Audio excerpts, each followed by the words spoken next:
We will see. I have not driven in a place bigger than like Ashburn or Sterling before. And I do not like Chicago's roads. When we were just like driving around before, like They're pretty the, bad, yeah. yeah, like I don't like the the lanes aren't separated properly, and so it's just kind of like you fit if you fit, and Yeah. I don't like that. Mm-hmm. Yeah, big city driving is like that. Yeah, we'll see. Hopefully, wherever I have to take my car to for that, it's But close. you drive a tiny car, though, so you should be okay. Yeah, but my depth perception is very, very bad. So I'm not good at. Well, I don't know if it's. It'll balance itself out. We'll see. I'm also mostly worried that I will not really know where I'm going until I'm like doing it, and like the traffic is kind of like flowing all the time. It's not really like stop and roll like it is in a lot of Virginia. So I won't have time to like be getting my bearings and stuff. I will just have to be going. And I that have got stresses to me be out. going. Exactly. It's true. Everyone's got to be going. Yeah. I forgot what I had to open. What is this website called again? The Forge? Foundry. Well, Yeah, I got it. yeah. Foundry is the application, the Forge is the website. Oh. Well, typing in Foundry did open it, so Nice. it worked. That's good, that's good. Yay. Right, Yeah, and yeah. will it be just you two, Caleb? I don't know. That's what we were talking about before we got in. Is Marcus isn't online yet. He has not updated me at where he's at. I think He's MIA. yeah. Last I heard, he had a meeting that he thought might run late, but he thought he'd be able to come just like a couple minutes late. I have not heard from him today though. Okay. Then my assumption is he will not be here. Okay. Then yeah, it should just be us. Should just be us. Nice. Let's see. If that is the case, we could probably go ahead and get started. What do you think? I'm cool with that. All right. Okay. What? It's going to be a nice, relaxing session. Yeah, uh-huh. When is it ever? I believe you. What? I mean, I'm sure that nothing will happen. no, absolutely nothing. I mean, Caleb's the one that decided everything that was going to happen. What? What? You did. What did I do? I gave you a choice, and you made the choice. Hey.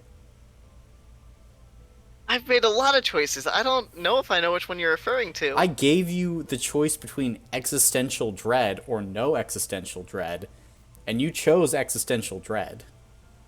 Now, Oh. what does this have to do with me, though? Well, you're here. I'm not. See I did that? not have all the information. I did not know it was related to. What did I you thought you do? were just going to tell me something to be scared of. What did you do? I said I wanted existential dread. Granted, I would. Like when? What? Elaborate. That is all I know. Colin asked me if I wanted existential dread for the future, or if I wanted to live in blissful ignorance, and I said, let's go with the dread. And you didn't tell me? I didn't realize it was related to this. I literally said it was related. Did you? I don't think you said that in as many words. Let's see. I'm almost 100%. Let's see. Yep, as a side note, the mission takes place, blah, blah, blah, blah. Also, I'm going to give you a choice because I feel not doing so would be unfair. Do you want to be filled with like, we were talking about the mission, and then I asked, Okay. do you want to be filled with existential dread and given dark knowledge, or do you want ignorance after this mission? I specified. Well, I mean, Maybe you're I gonna didn't be think you're gonna about be that. the one to deal with that. Oh, it's gonna be on your brain too. I know it. Okay, but You play sooner than I will get to again, so that's your problem. I get to go missing for 6 weeks.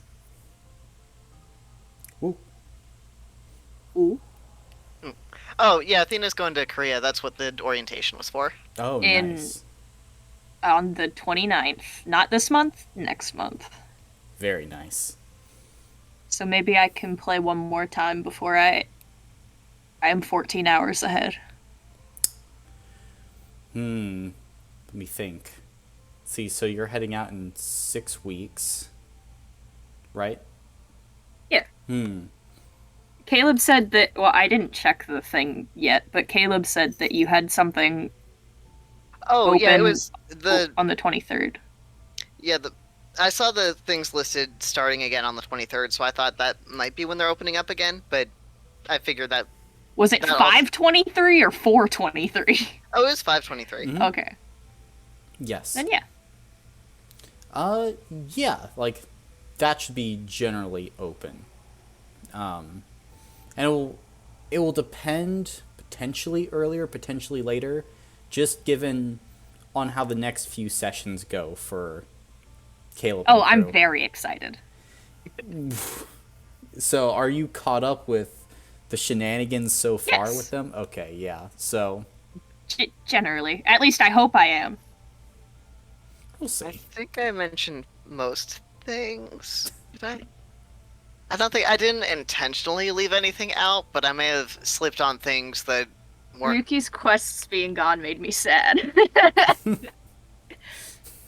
I don't like that you left the Nate. I don't like that you left it there. Just a None. reminder. You're so fucked up. Just a reminder, you know? It's just a reminder of the things that you did. Correct. You know? I don't like when my choices have consequences. Well, that's unfortunate, you know? Like, we really Kind of in the hate wrong to see campaign it. for that. Yeah. Alright, well, I'll see you guys later then. Yeah, it sucks that actions have consequences. But, you know, that's how it goes. But let's jump into this mission, shall we? Okay. Yes. Boy. So, at this moment, then, Ooh. Quintus, you have received a letter from the maiden asking for, your help, your aid in an upcoming mission detailed on the quest board. There's a corrupted unicorn, you being a cleric and having some divine abilities of cleansing are available for this mission, this undertaking. You are getting this letter on the 62nd of Lioneer. So as a note in the timeline, this is about a day after the bull incident, after you woke up on the floor of your room. Fantastic. Oh, God. What are you doing? Let's see.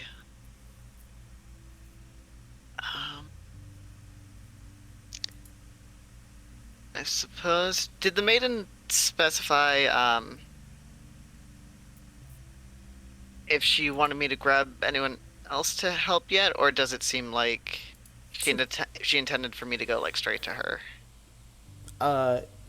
Again, like as you look at this letter, it says to meet her on the following day in an empty meeting room. It doesn't specify necessarily that you need to go and pick up anybody else, but knowing the maiden, she probably won't mind some extra help. Got it. Then I think. Hard decision, isn't it? Well, I'm also half scrolling through my spells to make sure I have ones I need prepared, but I think I would go. Yeah, I'll go track down Oz and see if I can find them. Yeah, and you can find them pretty easily. You know where they are. Oh, God.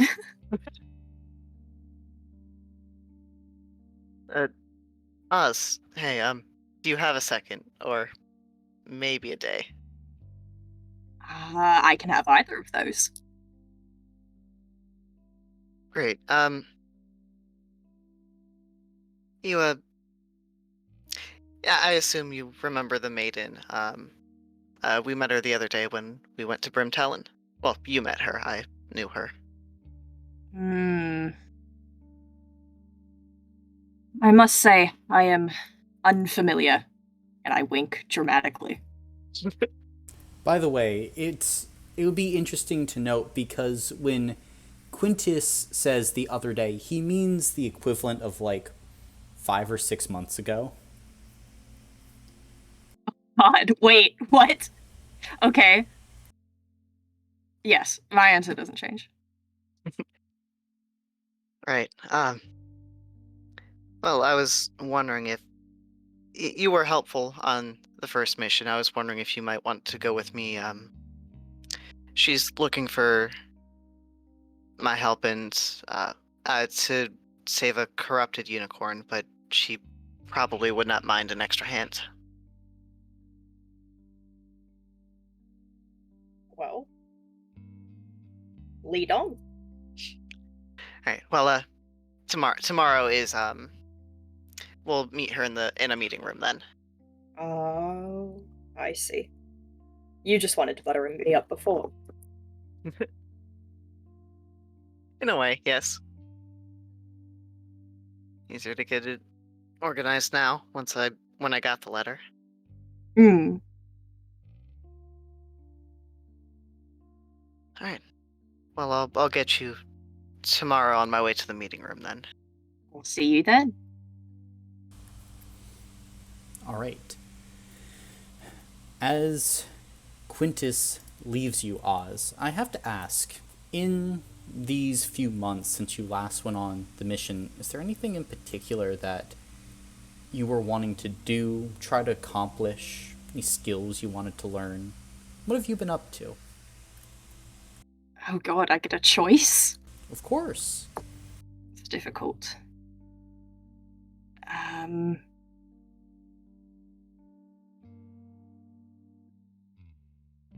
I don't know.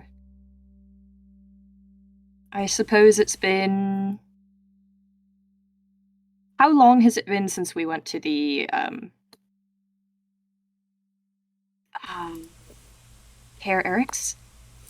Yes, Care Eric's. Eric's. That would have been almost 170 days. Well, I suppose I would spend time getting to know the weapon I received. Ah, the weapon you received. Technically, a weapon you already had, Oh, was it? Okay. but after you had spread that red sap on its edge, the rapier took on this dull, rusty color. And as you wielded it, you could tell it was stronger than other weapons. You never needed to sharpen it. Its movements felt smooth and easy. This perfect ease running through the weapon. And I think probably after Quintus would leave, wouldn't be long before you realize that you're not alone, as there's someone else in the room. You asshole! Are you enjoying the weapon? Suppose it depends on who's asking. Well, I'm asking. Hmm. I could take it back if you would like. It is a fine instrument. Useful for your purposes, yes? I nod.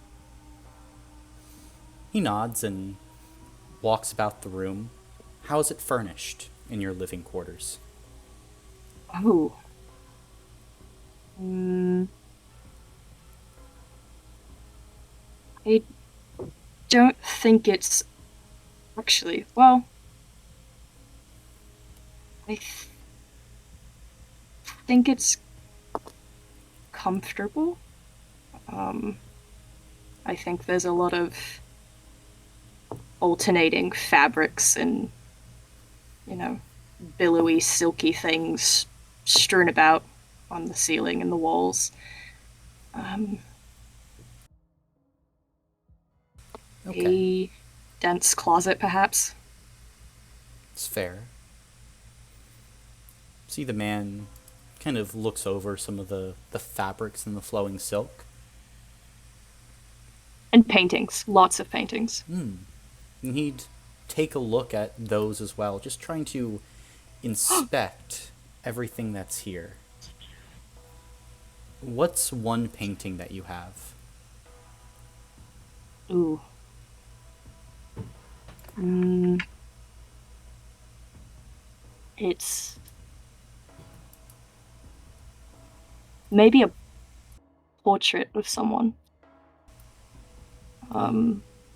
It's the strokes are heavy and visible. It's somewhat stylized, perhaps, but it's visibly a person. Okay. You see the man in red. Look at it with some added interest. It's the only way I could describe it. Kind of cocks his head to the side as he begins looking at the image. You seem to have a lot of interest on you. Many eyes watching this place, Oz. Be careful which eyes you paint. The painting of eyes opens up many windows, and so many doors. I want to open a door for you, Oz. Things are about to become very dangerous here. I think you have the capacity to rise above this place. You are a person of incredible talent, and I would hate to see that talent destroyed. I'm asking you if you would like my help. A partnership. I help you. You help me. We both walk away at any point. No strings, no contracts, no nothing. Just friends helping friends.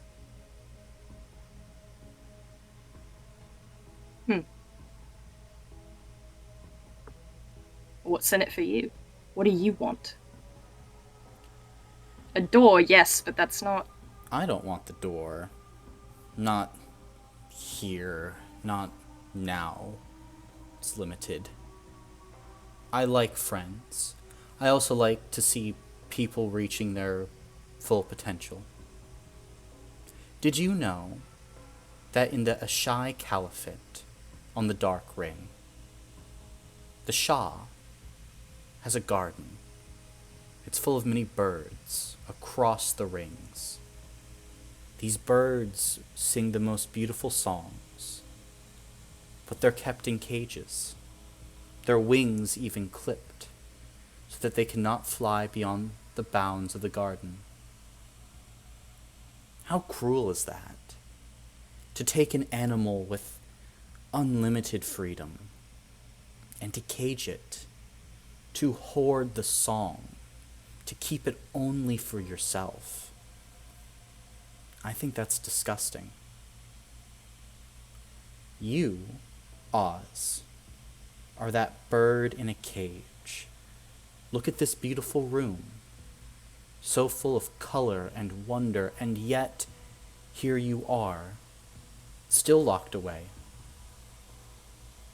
Me and you both know that if you tried to leave the Ardmagos, they'd hunt you down, just as the Shah would with his little birds.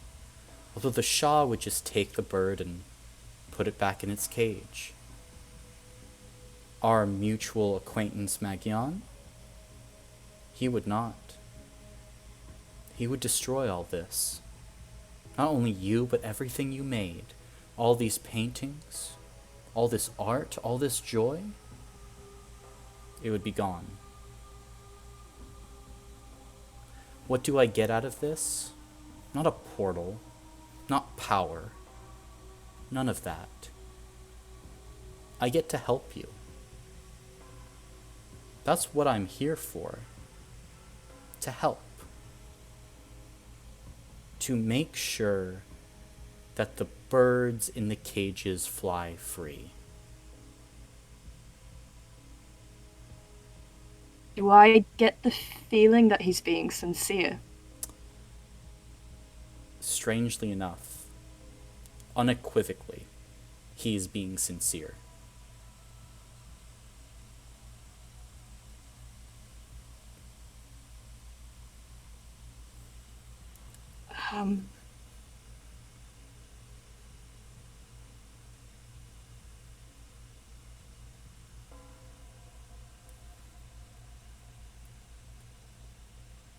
And what is it you would ask of me? Well, first, just hold on to the blade for now. My gift to you to help keep you safe. Secondly, and he reaches into his pocket, he pulls out something small. I'm going to DM you what it is. Ooh. He pulls this object out, and he extends it to you. I want you to do something very simple. One of the most simple things I could ask. I want you to give this as a gift to the maiden when you return from your journey. I want you to put it in her pocket, and I want you to just leave it there.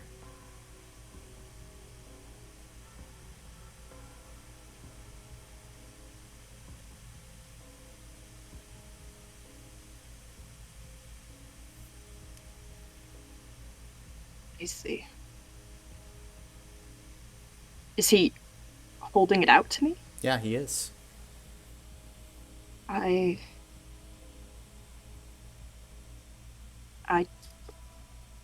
hold out my hand. He gives it to you. If you're able to do this for me, Oz, I will do 2 more things for you. The first is that when the time comes when your life is in danger here, I will help you escape. And secondly, I will teach you how to better defend yourself. There are many ways of fighting. Many that the Ardmagos refuses to teach you, that Magion refuses to teach you, because they are scared of what you could be if you truly sang your true song.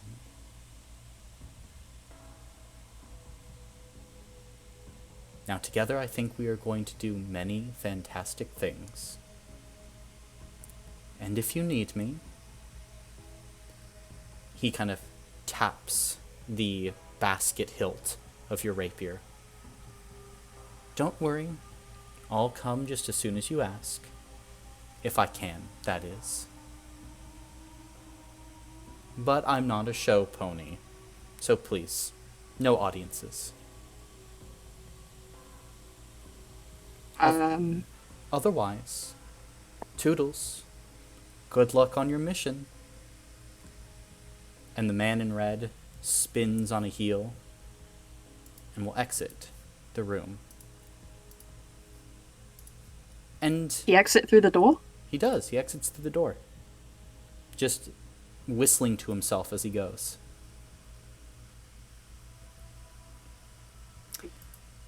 grip the hilt of my sword, my rapier harder, and I just kind of watch the door for a while.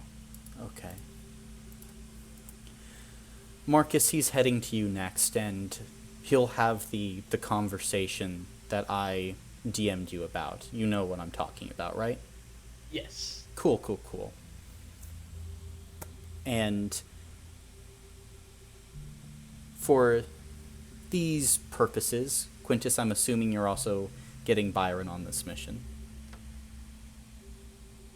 Yeah, I think Quintus probably sees Byron like that evening or like the next morning before the meeting and invites him onto the mission. Okay. And, of course, Byron, it's not surprising to you. You knew this mission was going on before Quintus even told you. Yep. So, it's at this point where the next day, about noon, all three of you make your way to the meeting quarters. The maiden's there, and she smiles as all of you enter. Hello, all of you. Thank you for coming. I know this is a bit on short notice, but I am deeply thankful for you coming and honestly helping. Of course. I hope it's alright that I brought Oz and Byron. These are I know Byron, obviously. How are you doing, Byron? I'm doing great. How are you doing? Good. Have you been working out? And she kind of is like looking you up and down. You seem different. Yes, I have. I've been working out a lot. It looks good. And Thank you. good to see you, Oz. I know the last time we met, it was rather hectic circumstances. It got done in the end. It did get done in the end. I'm happy to report that 90% of the refugees that you rescued have been successfully resettled on New Mistral or in the area surrounding the city of Beacon in western Bosporus. So, all good things, all good things. That's good. Now, I suppose we have to get down to business, as they say. I'm sorry, I'm not much of a planning person, but there's a unicorn on the primordial ring. One of many that I know, and there's been a disturbance lately with them. Quite frankly, one of many different disturbances that has been occurring throughout the rings of Meropis as of late. I haven't been able to find anybody else, and I know all of your schedules are extremely busy, so I'll just make this short and to the point. I don't know exactly what the corruption is, but one of my friends found word that Amadeus Constantine had something to do with it, delivered some material or knowledge, I believe it was information, to the actual group or person who corrupted this unicorn. I've been trying to follow the trail back, but he's a wily fellow. But I digress.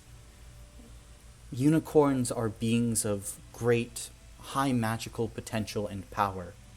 They are kind, gentle-hearted creatures that seek only to heal. The touch of a unicorn can cure any disease, any poison. Their blood, if they grant it, can be used to make powerful elixirs, and the tear of a unicorn has been said to grant immortality, at least making it so the body will not age.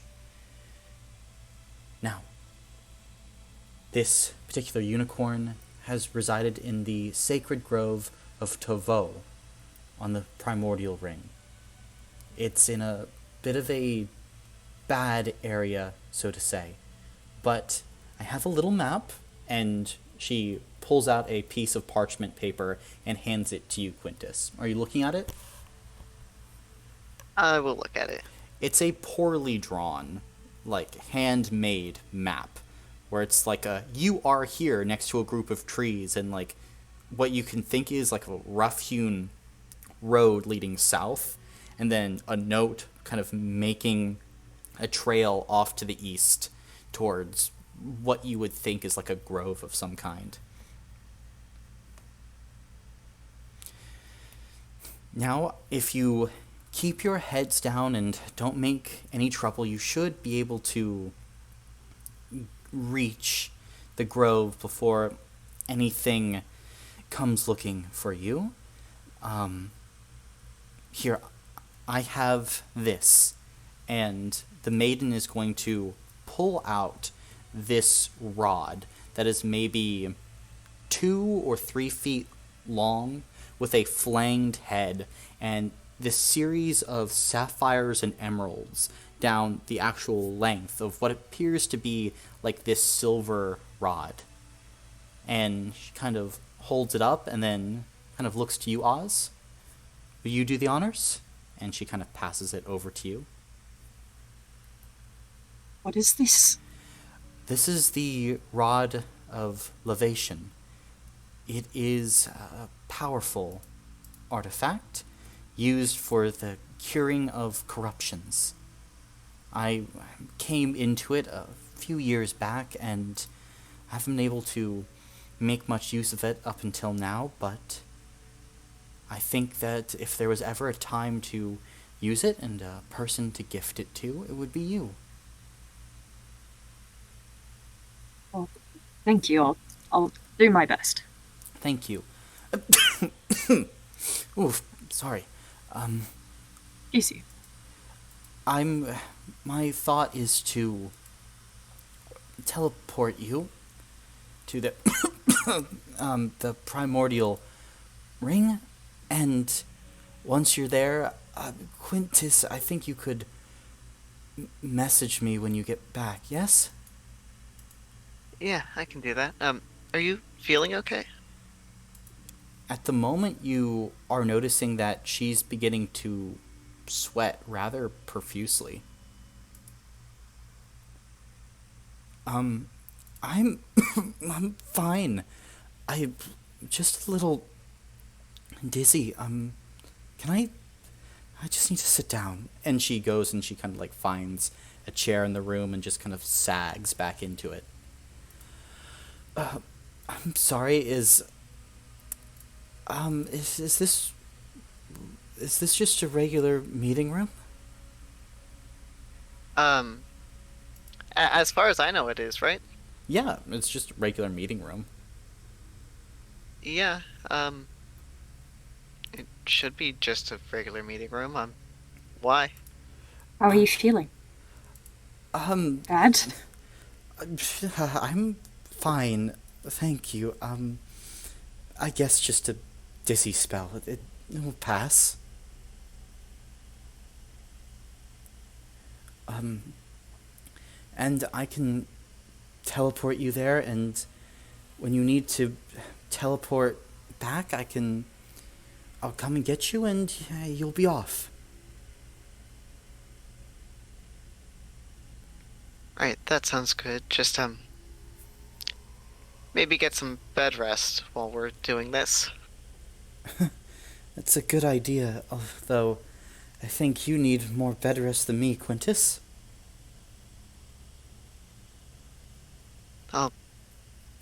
I'll be fine once I'll be fine. Right. Alright, just all of you group up for a moment. And she kind of, like, closes her eyes for a bit, almost like centering herself. And are you guys kind of grouping together? Yep. She raises her hand and begins to recite this incantation. Can I have all of you make a perception check? Ooh. Ooh. Advantage or just regular? Just regular. Okay. Sucks. 11 for me. 23. Oh, wow. Did we all roll really bad? I got No. Marcus, 23. yeah. 23? Oh, okay. I thought you said 3, and I was like, what the fuck? Marcus, can you head over to side 1 with me? Oh. As you are looking at the maiden now, Byron sees looming maybe 100 feet behind the maiden in a dark corner, the man in red, just kind of smiling. He puts a finger to his lips, kind of like a shush motion. And you watch as he kind of points, and your vision sparkles for a second. And you can see this swirl of color emerging off of you and Quintus. And it seems to be getting drawn to the maiden. This like ethereal breeze attracting it to her. You can see it's making her cough and wheeze, like an allergic reaction. And that's what you see. Back to Maine. Okay. Why would I expect anything to expire? No. Expirations are crazy, you know? You never expect them when they're coming. I don't want to hear it from you. It's at this moment, then, as Byron, you watch as the maiden completes her spell. There's this flash of blinding light, really. And then you open your eyes, and you're standing upon this beautiful, what could only be described as like a garden state. Beautiful, flowing, and vast. It's a great place to be. Alright. Can I try to orient myself on the map she gave us? Of course. Awesome. As you orient yourself, Oz, a few things that you would notice. The land you're on is kind of rocky in some areas. Like this vast kind of gray plain with these patches of purple grass everywhere. You can see that there is a poorly tended dirt road that makes its way across this flat expanse.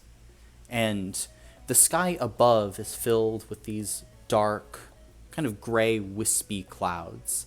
And normally the sky is blue, but in this strange land, even that takes on more of a grayish hue.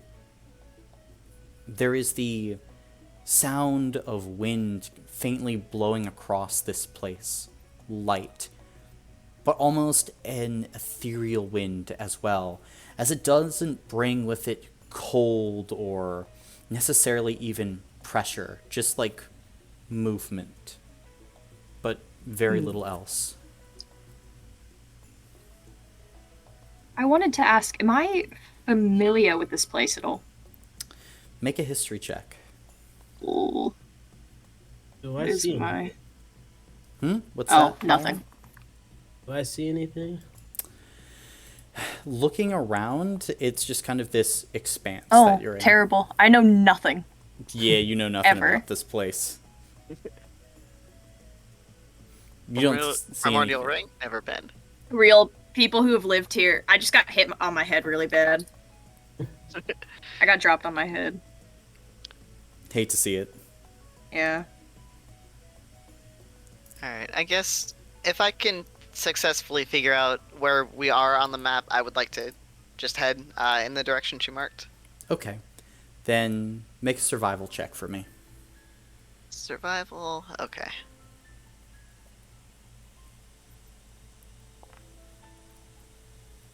Oh, not 20, 25. Nice. All right. I'll say then that you're able to follow this route perfectly. It's actually not a well-drawn map, but you're able to intuit some of the details that the maiden might have missed. You're able to walk about 5 miles south before cutting over and heading east.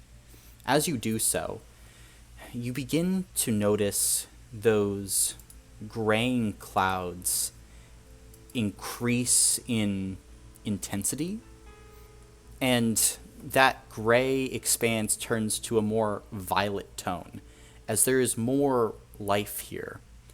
But also, strangely enough, despite it being the middle of summer, it starts to snow. Oz, it snows rarely on the primordial ring, as this is a ring of change and growth and life, and, well, places with snow obviously do have life. It's not necessarily conducive to the large, expansive ecosystems that persist here. So, it's definitely an odd sight. And none of the snow is accumulating, too. Byron, as you continue to walk for a few hours now, continuing east as Quintus is perfectly following this map, it's still about 70 degrees, yet there is snow. There's a strangeness here. And then Quintus ahead as you crest a kind of long sloping hill. You look down and there is a grove of red and violet trees ahead of you. The trees and their roots seem knotted and overgrown in some places as the path leads into that grove, that forest. And the snow simply increases in its intensity closer there. Does it seem like the when we went to Colonel Bremer's camp and it was snowing there, does this seem similar to that? Yes, very similar. Great, I hate that. Good to know. I suppose if does that seem like it's the grove we're looking for? As you look down at the map with a natural 20, you're sure it's the one you're looking for. Great. In we go, I suppose. Okay. Is that the grove that I'm supposed to be? Yeah, that's the grove. Okay. Yeah. Did he say exactly I'm supposed to place it in a certain spot, or is it? No, not a certain spot necessarily. Okay. I will do that then once we enter. Okay. Are you trying to be discreet about it? Yes, very much so. All right, make a sleight. I'll have my Echo Knight do it. Okay. somewhere else. Make a sleight of hand check then at advantage. Okay. And you'll be trying to beat the passive perceptions of your party mates. Ooh. Ooh. Not sus at all to randomly summon your Echo Knight. Mm-mm. He can 9. summon it. 9? Okay. Then, I'm assuming both of your passive perceptions are higher than 9. Yeah, I got a 15. It's just 10 and your modifier? Yes. 14. Yeah. Oh, it's right there. Sorry. Then, at this point, as you are walking through this grove for a bit, both of you would catch sight of, kind of out in the thicket of trees, Byron's Echo Knight. This dark, shadowy version of himself appears, draws something out of their pocket, and places it down into the ground.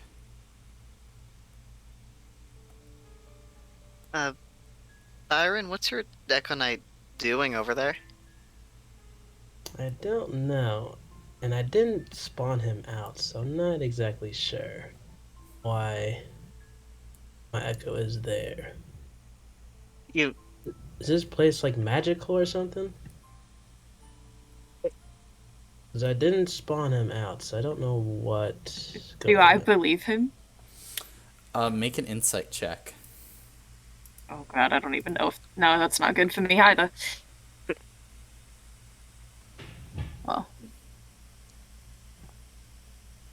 Hey, What is 19. it called? 19? Byron, make a deception check for me.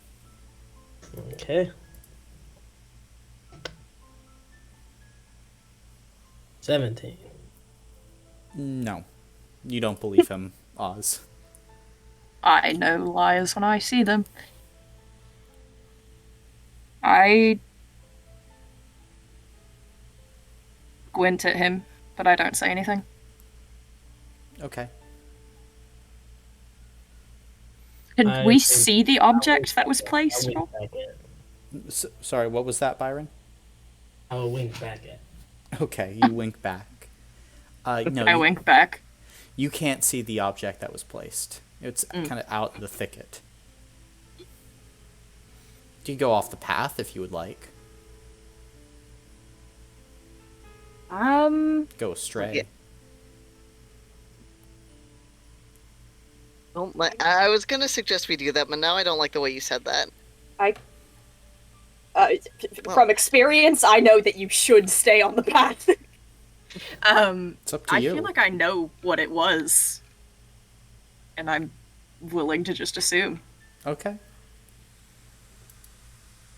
Well, if your Echo Knight is doing things unbidden, maybe we should go see what it was doing over there. I don't think we should stray from the path. We might get caught off course or something. The terrain might change on us or something. Especially if it, summoned his Echo Knight, wouldn't it? Isn't it possible that we could... I don't know, something could happen?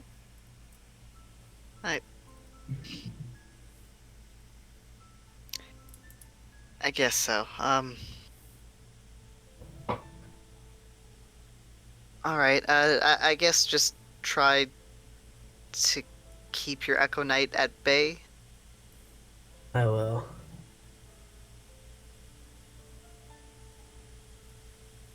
And I guess I'm moving on. Okay. Byron. I'm sorry. Byron and Oz, I'm giving you both a fate point. Oh, God. Got it on both fronts. Poor Quintus.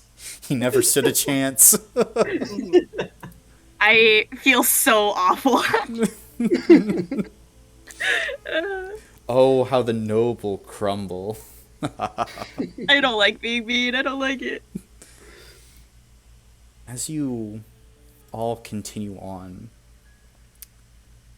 the grove gets thicker and thicker and the snowfall even denser. And then, all of a sudden you start to hear noises. Like a horse. But something also deeper, more guttural. As you all begin to approach, who is in the lead going down this path? Probably Quintus, since he was Yeah. guiding with the map. Okay. You seem to know where you're going. Quintus, as you approach, this path opens up into this circle within the trees. In the middle of this circle is a field of brilliant light blue flowers that sway gently in the breeze. And grazing upon those flowers is a jet black horse with red eyes, a brilliant white horn that protrudes from its forehead. This creature has not seen the three of you yet.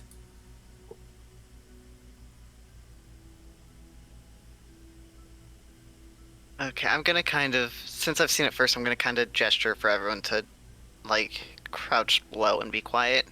I'm sorry, did you say it was lying down or is it standing? It's standing. Standing. Is it looking down like eating grass, or is it just? It's eating the flowers. Oh, So it's not looking up at all. No. How loud are my wings?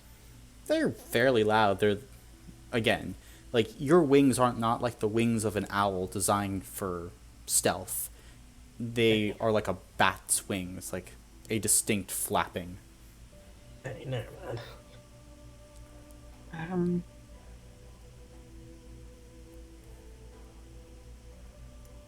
Not possible that that's it, right? It has the horn. I Oh, think it does. I see. Well, should I just aim? Oh, Let me get in position. Hmm.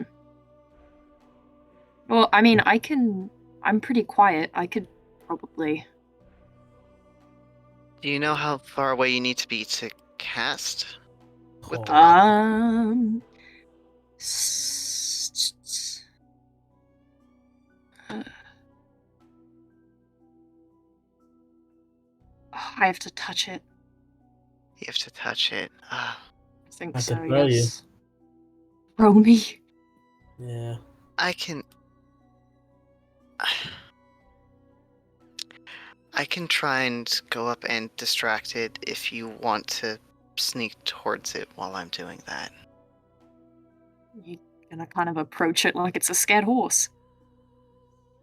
I mean, if I can just walk around behind it, you might not need to. But I guess either way works. Yeah, I figure if I approach it from the front and it focuses on me, that gives you a little bit more of a chance. Mm. I'll I'm follow in. slowly behind you, Quintus. What was that? I'll follow slowly behind you, so just in case it tries to do anything. Keep a Or distance. I'll be. maybe we can. Is there anything feasible that we could run it towards? If it does decide to bolt, we can close in from the other sides. And should it run, we can direct it somewhere else. I could use my Echo Knight. It'll be coming Ah, Well, if your that's Echo Knight's going haywire, I don't know if we want to rely on it. that's That true. is true.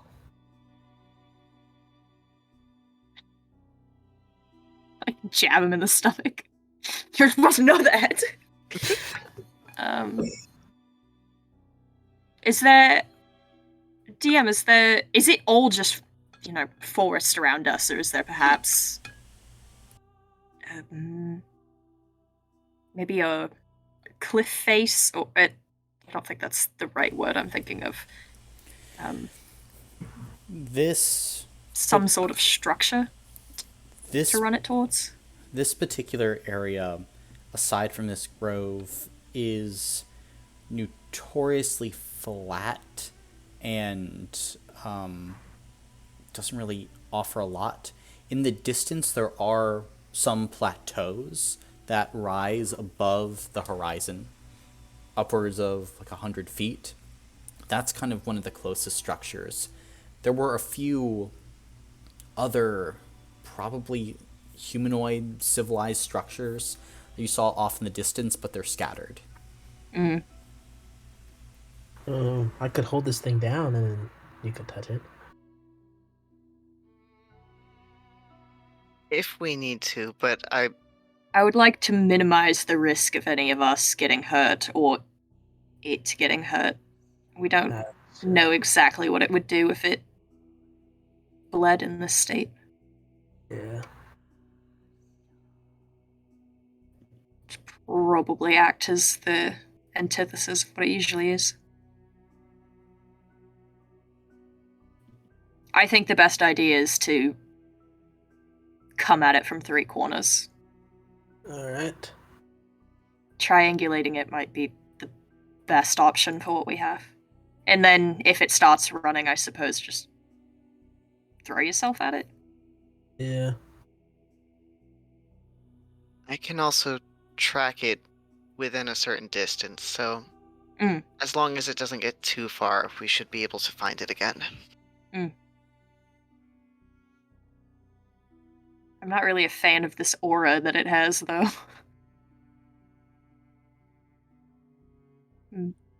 Well, Yeah, I assume we don't see anything radiating off of it, right? There is a sphere of something coming off of this creature. Power, energy, you're not really sure. But there is something about the air of this thing. Fantastic. well, it's a great idea. Mhm. split up. Yeah. If you guys want to circle around, I will. Which direction is it facing, DM? Technically, it would be facing kind of towards you, but its head is down as it's just grazing on the flowers. Okay, so I need to wrap around. I will go right then. Gotta do a wraparound. Yes. Okay. I will go left. Okay. While they're doing that, I would like to channel divinity and give myself proficiency in animal handling. Ooh. I'm going to roll a d20. You want this to be lower than a 12. Oh, okay. Nice. Oh, okay. Okay. As you cast this, it doesn't see as you are channeling this divine energy. And Oz, are you trying to sneak around? Yes, I'd like to go through as much cover as I could, as quietly as I could. All right, make a stealth check then. Do I have to? I'm doing it, don't worry. Nice. 28. Like a phantom, you are moving through this area. You are unseen by this creature. Okay.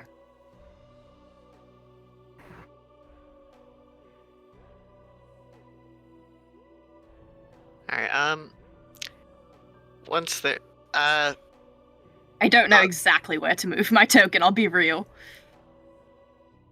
Can I just put it somewhere? Yeah? Okay. I did a wraparound as well. Make a stealth check. On the right side. Whee. Please don't feel this bad. 18. 18? Um. Okay. Then you're able to sneak around the right side then. Ah, thank God. okay. I'm going to, pick... I want to pick some of the flowers, and kind of hold them out at arm's length and just kind of, like, approach it, slowly, making enough noise that it knows I'm there, but not like I'm trying to, like, quickly come at it. As soon as you pick a flower, its head snaps up to look at you, Quintus. And you can see those red eyes focused on you, and it's like this flickering effect, a glitching over its face. It's familiar. And you watch as this creature Oh, buddy. kind of like jerkily begins to move towards you. And you notice now it seems to be walking as if injured in a way. Hey there. You're gonna be alright. And I will just... since it's moving towards me, I will stop and just let it come closer. Well, I probably should have stayed over there. Uh-huh. You can see it kind of stops for a moment, jerking its head kind of left to right at you. And you watch as its eyes, seemingly for the first time, seem to center on you, center on your position, taking you in. And then kind of in that moment, as there's like this momentary connection, you watch as this creature gives this pained, what you could only describe as a roar, Quintus, and begins to charge at you. I'm going to need everyone to roll initiative. That's good. Oh, great. Oh, that's not good. I love actually having an initiative modifier. It's very fun. I don't usually have one. I got another nat 20, that's a 22. Very nice. Proud of Yeah, you. 14. 20. Okay. Let's see. It's going to be a 20 for Oz, and Byron, the corrupted unicorn is going to beat you in the initiative. And it's Quintus, the first time I've lost an initiative. you are up, Quintus, as you can see this thing beginning to charge. What are you doing? Okay, I am going to.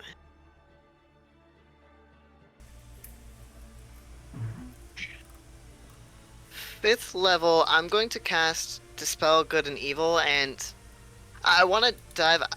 I want to try to dive out of the way, but. Oh, okay. I can't cast it and then use one of the effects on the same action, right? That has to be a separate action? Yes. Okay, in that case, I will still 5th level Dispel Evil and Good, and then is there a way I would be able to use my bonus action to kind of just dive out of the way? Sure. Absolutely. Awesome. Okay. Do I need to make a roll, or can I just... No, that's just kind of flavor of you diving out of the way. Okay, gotcha. Then I would like to make it over here so it's not coming at me. Okay. Okay, and then... Alright, so I did have to use bonus action for that, or would that just be my movement? That would just be your movement. Awesome, okay, and...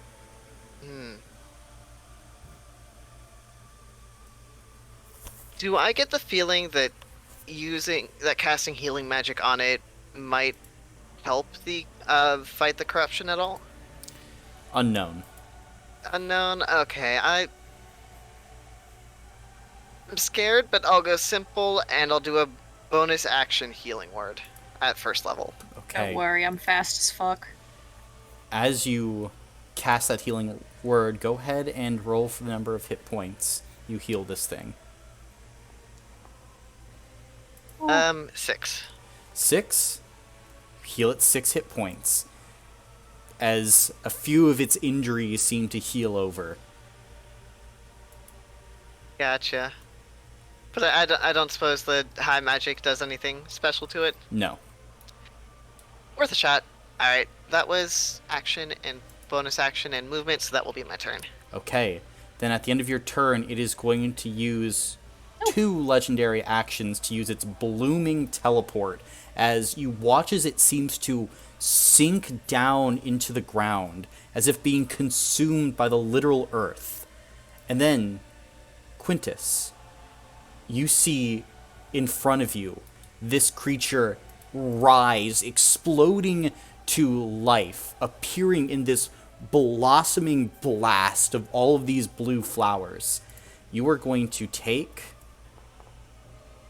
5 points of poison damage as it appears right next to you. Poison. Interesting. I've taken that damage. Alright. Oz, you're up. Has unfortunately moved quite far from me. It has. I'm going to use my movement and bonus action to dash. Okay. I'll go over here. Suppose we don't really want to hurt it.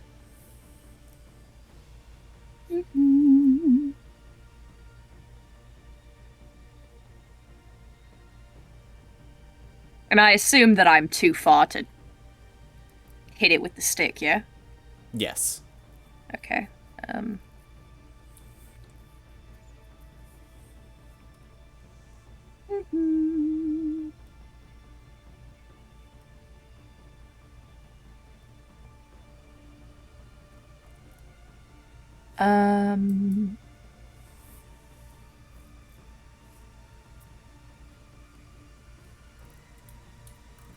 I think that's about what I can do. Alright. If we don't want to hurt it. Gotcha. Is that your turn then? Yes. Alright. It will be the corrupted unicorn's turn, as first things first, it's going to rear back, and because of Dispel Good and Evil, it has disadvantage on attack rolls against you, correct, Quintus? If it is considered celestial, elemental, fey, fiend, or undead, yes. Gotcha.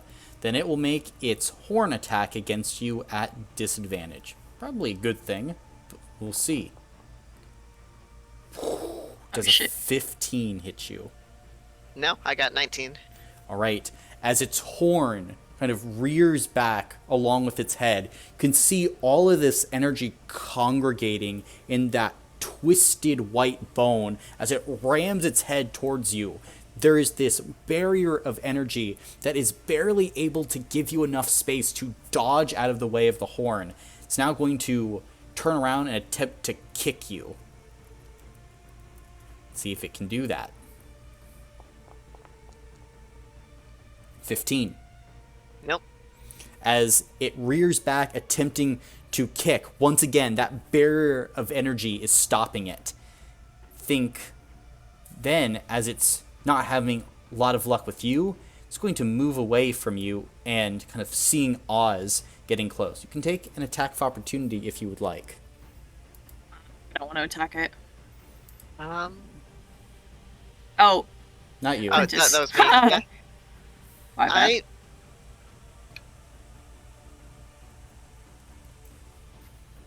Can I don't want to hurt it a lot, but can I try and hit it with my staff, like, just enough to get its focus back on me? Sure. Can I take all the hit points I just gave it back? Basically. That's all I'm hoping to achieve. Okay. Heart emoji. 20 not natural. That will hit. Go ahead and roll damage. Alright.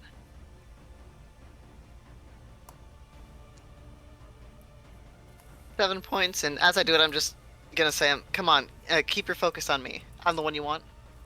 Okay. As it kind of bounces away from you, you hit it, and it's already making one hoof attack on Oz, but it will come back around and make its last one on you. So that's going to be a 22 to hit you, Oz. Certainly. And see, for its hooves, that is going to be...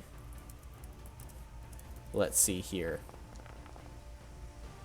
23 points of bludgeoning damage. As you watch as it brings down this hoof with this incredible power, trying to crack you in the sternum, and you feel one of your ribs pop out of place. Ouch! But then it's going to bounce back after getting hit. We'll take its last attack at Quintus once again. And will miss, as once again your energy is holding up Quintus as you're able to keep this creature back and away from you. I will also say, though, that when you struck it, you took 5 points of poison damage. 5 points of poison damage. Okay. Mm-hmm. Let's see. And that will be the end of the unicorn's turn. Byron, you're up.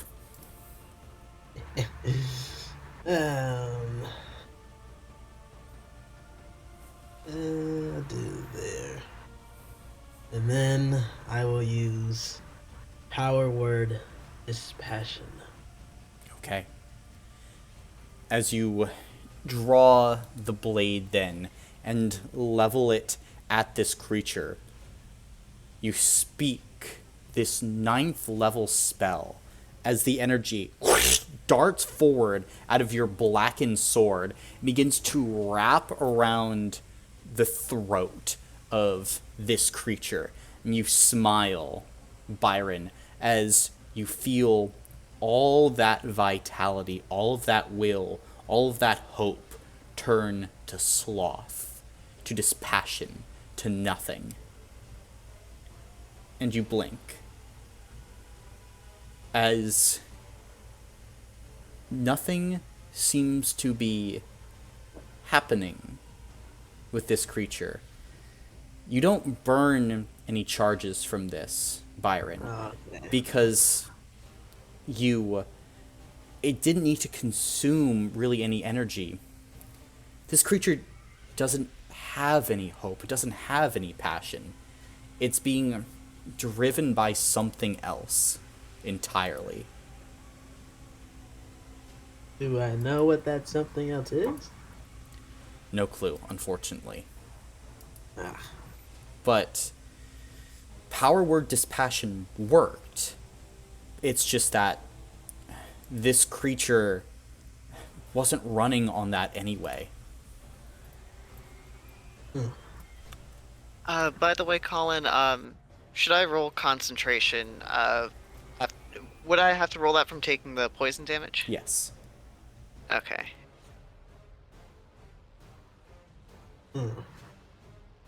Well, Oh, 11? Succeeds. Succeeds? Okay. that's the end of my turn. Okay, it's the end of your turn, and see, at the end of your turn, the Corrupted Unicorn is going to use another legendary action and will make a bite attack at Quintus. 18 to hit Quintus, so it will just barely miss as its teeth lash out at you and you're barely able to dodge out of the way. It's still trying to break through that aura of energy that you have. Quintus sweep.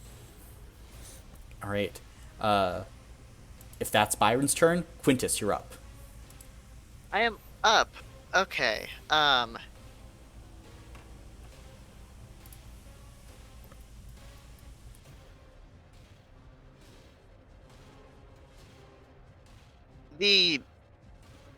The corruption afflicting it, it doesn't seem it doesn't seem like it would fall under like a charm spell or like a possession, would it? Make an Arcana check. Arcana? Okay.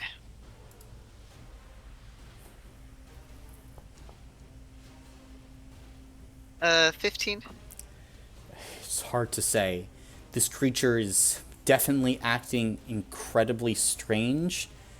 Exactly charm or possession, unknown.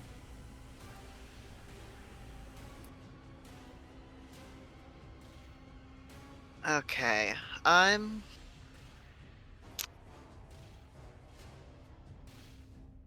How is Oz looking? Do they look like they need Oh. healing? I should enter my stuff. What am I at? Tamkanman. Oh, I haven't updated my hit points either. I think you took like 23 from the. Yes, 43 of 66. Gotcha. I'm gonna. Yeah, just for fun, I will hit you with a second level healing word as my bonus action. Thank you. That is 12 hit points to you. And then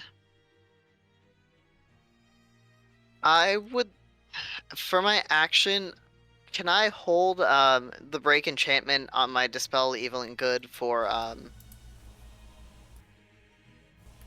I want to wait for it to hold it until after Oz uses the rod, and if that's like not successful.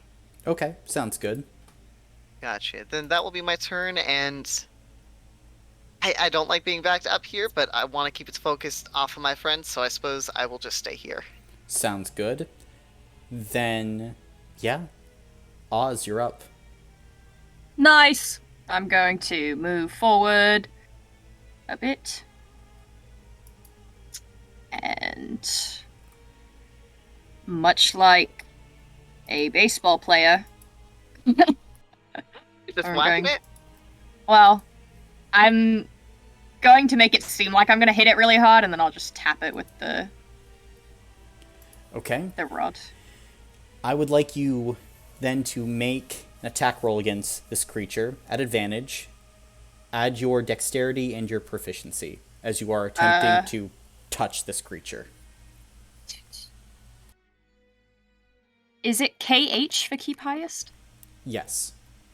Okay. I am not sure what I add to this.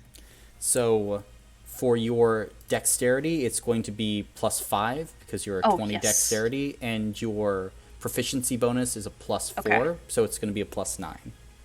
I just wanted to make sure that those were the right. Oh wow. 27. 27. As you pull back and tap this creature, you watch as the head of this rod explodes out with this 60-foot radius of bright light, an additional 60-foot radius of dim light. You feel this incredible magical energy of this very rare item, forged in an ancient civilization.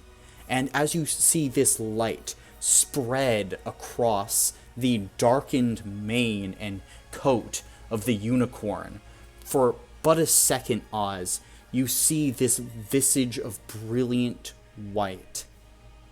And then, as that color and light begins to die away, you look on this creature, and you see, at this moment, nothing happened. It didn't work. And you can see now this creature has turned its head towards you. You hear these sickening pops as the muscles strain, as the horse is now looking directly at you. That's funny.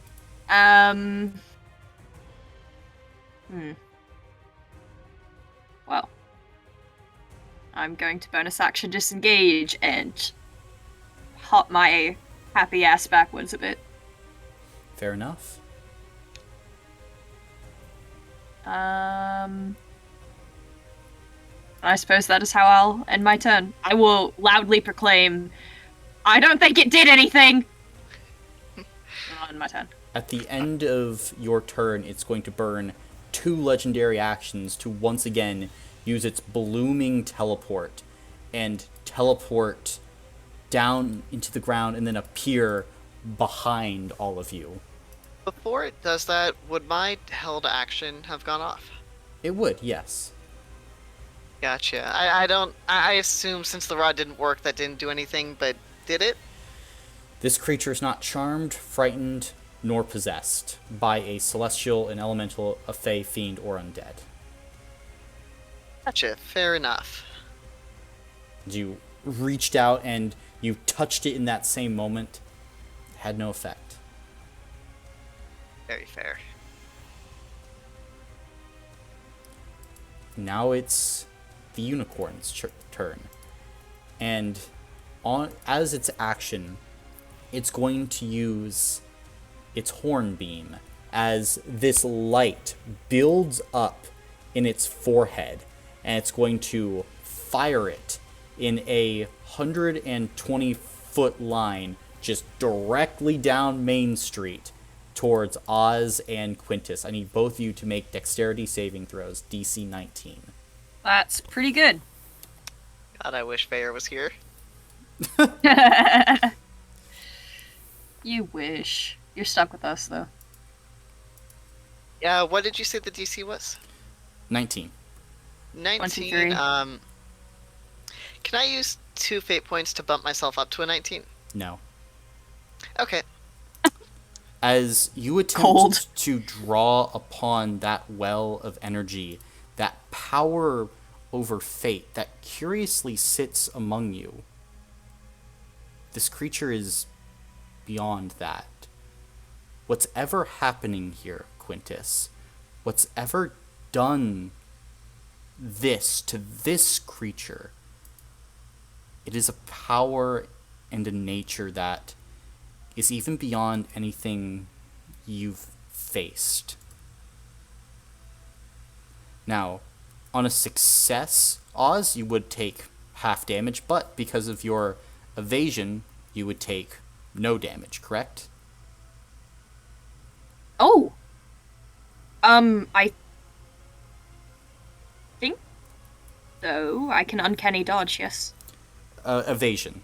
Evasion. Mhm. I don't know where. Your mental. 7th level ability, evasion. Oh, yes, yes. When you are subjected to an Yes. effect. Yes. Yeah.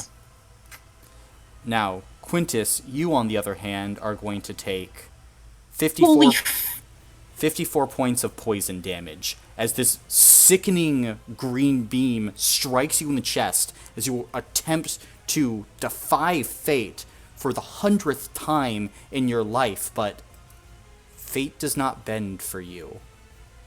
Please make a concentration check for me. Is the concentration check for Dispel Good and Evil or for something else? For Dispel Good and Evil, yes. Oh, that drops when I did the. Okay, gotcha. In that case, let's see. Then on the rest of the unicorn's turn, it's going to move a bit this way. That will be its turn. Byron, you're up. I even know I moved away from the house. First things that run away. I guess they'll get to it. Question for the group. What do we do now? It didn't work. I would greatly prefer to do things non-lethally. If we can just get it to stop moving, we can maybe figure something out. Alright, You can throw yourself at it. I gotcha. I don't. It did I hit will really hard, use- though. Would you be able to take? Yeah, I'll Whatever. be fine. Okay. Byron's Where's that? a fighter. He's got Embrace this. of the Necrolite. I would like to use that. Well, Okay. excuse me for caring. So you embrace the necrolite.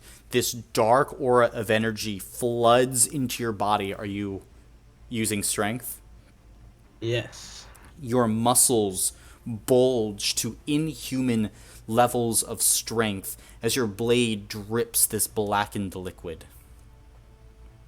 And then I'll move up to it. Okay? Oh, far. And then I will hold it down. For hold it down, you trying to make a grapple attack at it? Or basically just to like pin it to the ground, basically. Okay, I want you to make an athletics check then for me at disadvantage. Usually this would be something reserved for like the attack action, but because you are so strong in this moment, you can attempt it as like this one fluid movement as you're attempting to run up to this creature. Oh my goodness. 14. 14? There's still a chance. Let's see. 8. Natural 2. Wow. Wow. You run forward and grapple it anyway, as the creature was not expecting this daring move. As you grab hold of its horn and you feel this sickening energy kind of radiating off of it, you'll take 5 points of poison damage. Okay. And I will scream out, figure something out fast. And that's the end of my turn. Okay. End of Byron's turn. Quintus, you're up. Awesome. I'm going to. Let's see. I'll scoot over this way so I can get a clear shot, and then.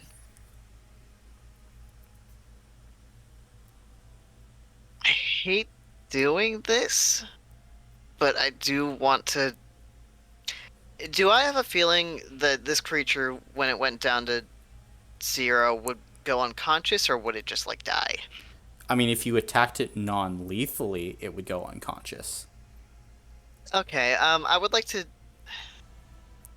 I guess I'll try and do a guiding bolt non-lethally. Okay. And I want to do that small. I'm doing that at first level. Okay.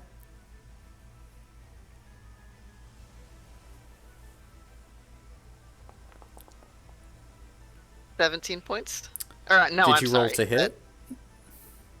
Sorry, my mind went somewhere else.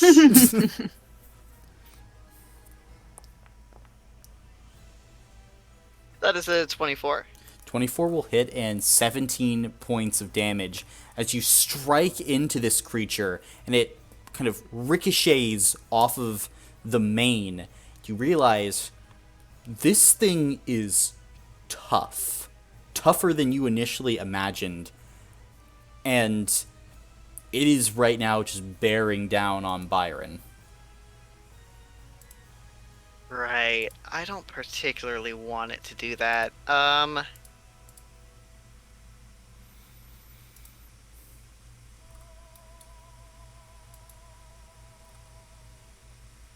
There would be no way, for the purposes of Divine Word, for me to be able to functionally tell which effect would happen to it, right? Correct. I would not like to risk that then. I guess I'm just going to... How far away can I cast Spiritual Weapon? Oh, that's not what I wanted. Yeah, I guess I'll summon a Spiritual Weapon next to it with my bonus action and make that attack. Okay. You have advantage. I have advantage, and I forgot to ask, does this qualify as a creature that works, for my staff? It does. Okay, Ooh, does the Spiritual Weapon attack count as a spell attack or a melee attack? It does count as a spell attack. Uses your spell attack modifier. Okay. Gotcha. Then I will... Oh, Sorry, you said advantage. Mm-hmm. Okay, 28. That hits. To hit. Awesome.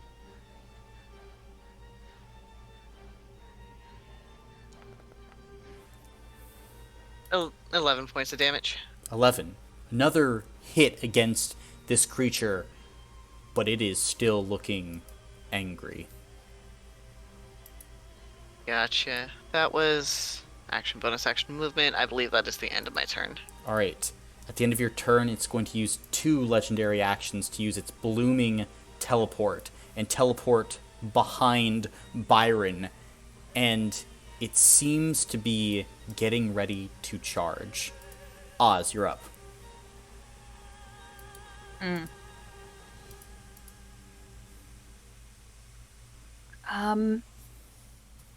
So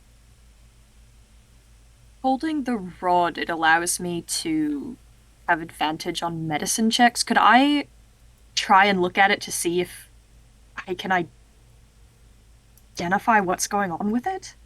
Or would that not count as medicine? It was already injured when we got here. Mm-hmm. This, to identify what's going on, this goes beyond medicine. This is not natural. Most certainly. You could attempt to make a medicine check.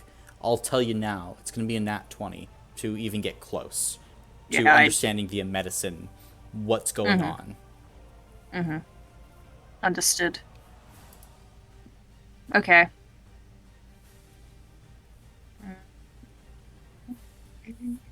Doesn't hurt to try. Wouldn't that be my action though? Bonus action. If I want to go up and hit it, I would want my bonus action.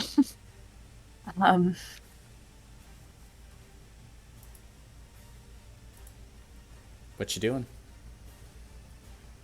I think I'm just gonna go hit it. It seems like we want it incapacitated, right? But not dead. That's what I'm hoping for, at least. Okay. Well, I'm good at hitting. I will move up to it. I'm gonna...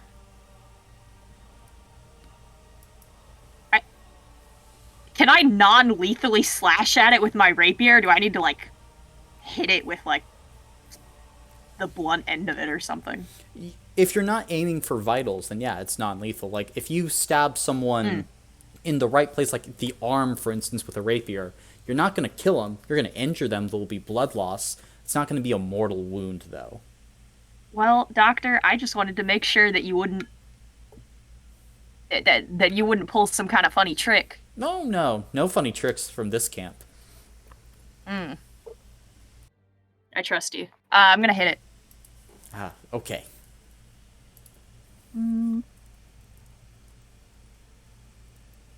My to hit thing went down though. So sad. I just rolled like 3 19s. 28. 28 to hit. hits. Mm-hmm. I get extra things. Hold on. Yep, you get sneak attack because you're a swashbuckler. Ah, huge brain. And then you get an Are- extra 2d6 because of your weapon. Do I have to put pool? I think so. And then.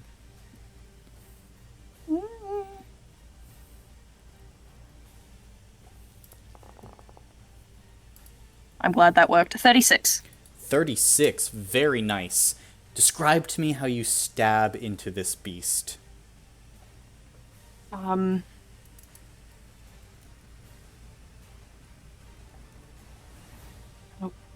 God, I don't know horse anatomy. I suppose I go for wherever there is the most muscle, so perhaps a back leg, and I slash across it. Okay, as you go up back near its hind haunches, nearest close to its spine and back, you stab through and feel the tough tendons that are attempting to repel your blade, but nevertheless you squeeze through and find deep purchase with your steel as the creature cries out.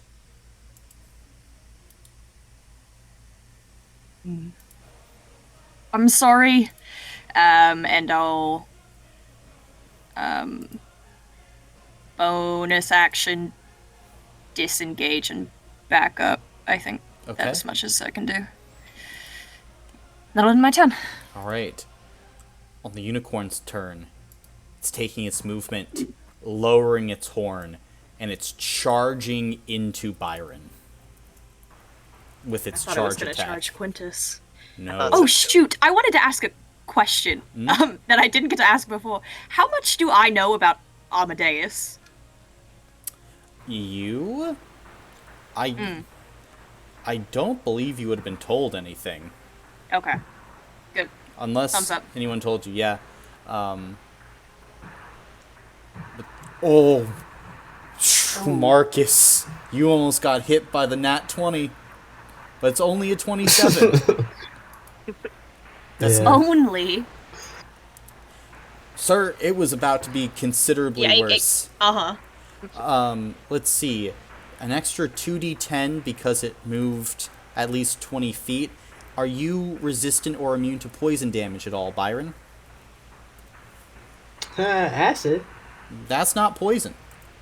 You wouldn't do that to. You wouldn't do this to Marcus, would you? It's going to be 49 points of damage total as you feel the horn ram into your sternum and feel this pulse of poison get injected into your body as if the horn is a scorpion stinger. As it rears back, there's a gout of blood as two hooves, woomph, woomph, try and slam into you. First hoof. 29 to hit. Second hoof. Yep. 29 to hit. Yep. As both hooves collide into you, Byron. Ah, shit. Another 49 points of damage. Crack! Crack! As you feel the bones in your body kind of almost shattering underneath the weight of these strikes. I should also momentarily say you take 5 points of damage from stabbing the unicorn with your blade. And then it's going to twist around Byron as you're staggering and attempt to do a back kick on you. Oh my gosh. This motherfucker. 30. Holy shit. Please make for me a strength saving throw. Oh. I shouldn't move, right? 23. 23. You will not fall prone as you take... Oh, I still Wow. get hit? Yep. Still, well, it rolled to hit. This is for if you would get knocked prone, as you take an additional 37 points of damage and are knocked back 20 feet. You would have been knocked off your feet, although you kind of flip in the air, steadying yourself, grabbing the ground, able to not kind of lose your balance in that moment. Although you are breathing heavily, Byron, after that onslaught from this beast. And after that, it's still continuing to make its way toward you, as it's not done with you yet. But that's going to be its turn. Byron, you're up. Oh my god. Oh my fucking god. Damn. How you doing, Byron? I will bonus action second wind myself. You know what? That's fair, buddy. Not great, but I will second wind myself. I'll use second wind on myself. And then I will use... Yeah, Quintus's little Dispel Good and Evil saved his ass that first round. Good on you, Caleb. Good on you. Yay! And then I will use... where'd it go? Forsaken Dance of the Starless Nights on it. Okay. Go ahead and roll your attack roll then. What would that be then? Because it says +8 to hit. Yeah, it'd be +8 to hit then. At 8. Mm-hmm. Also, I add 8 with the 17? Yeah. Or, yeah. Damn. Okay. I know, right? See, so that would be a 25 to hit, which would definitely hit. And what, that's 6d10 damage, correct? Yeah, can you do that for me? Yep, I can certainly do that. And are you teleporting right next to it, or are you returning to your original position? Original position. All right. You'll do 41 points of damage to this creature as you strike into it, cutting deep across kind of the back of its neck as you watch as its muscles seem to give way for a second, like a bull in a ring, so that it can't raise its head. And then you watch as there's this flickering of energy as its muscles heal over, and it raises its head once more and gives this pained screech.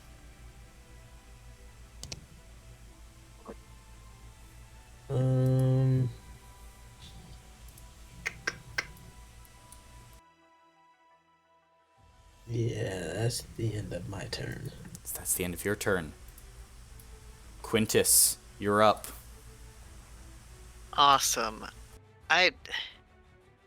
Is there a way I could make an Arcana check to tell kind of like the nature of what's corrupting it, like if it's considered like a curse or something else? Sure, make an Arcana check. Gotcha. Maybe there's a guy in the bushes. Maybe there is a guy in the bushes. Maybe there's Amadeus in the bushes. That is a 30. 30? Come decide one with me. Oh Okay. my god!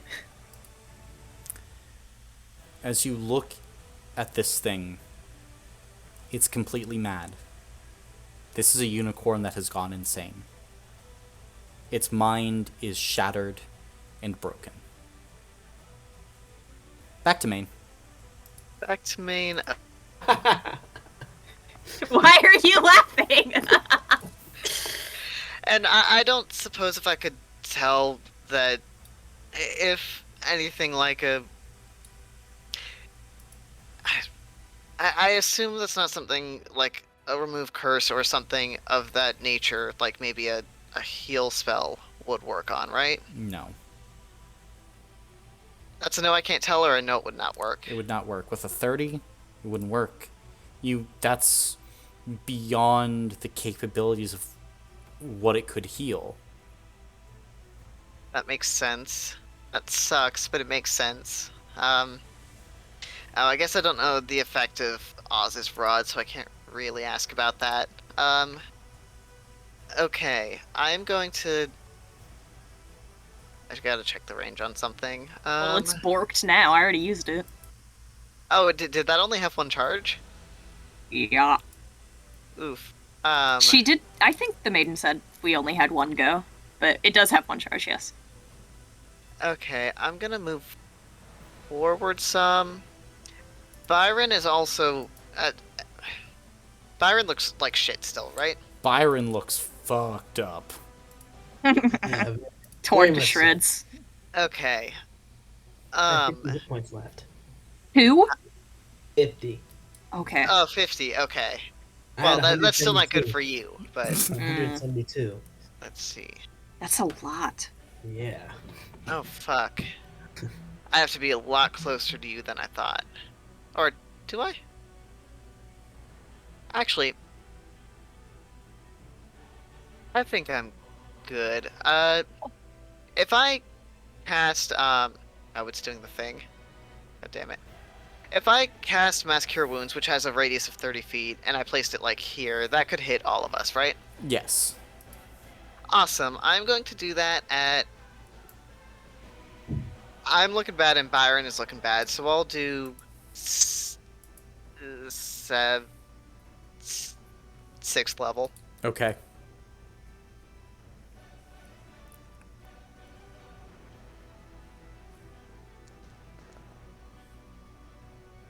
Not as good as I wanted, but that's fine. Oh, those rolls are shit. 19 points to all three of us. Very nice. Aw. Good. Why? I don't want to heal D&D Beyond. You said 19? 19, yes. I'm back to full. Yay. Alright, Alright. and then for my bonus action, I'm gonna strike at it with the spiritual weapon. Okay.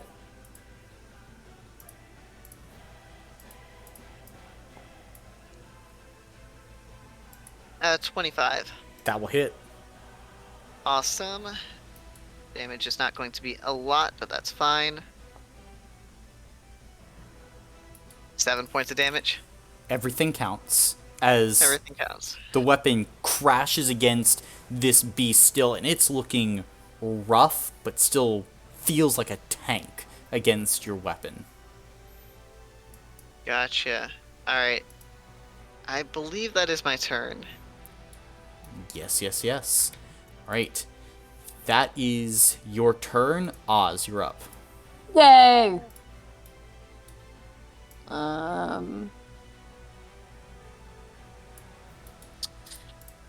I'm going to run up to it. And I'm gonna slash at it. Fantastic.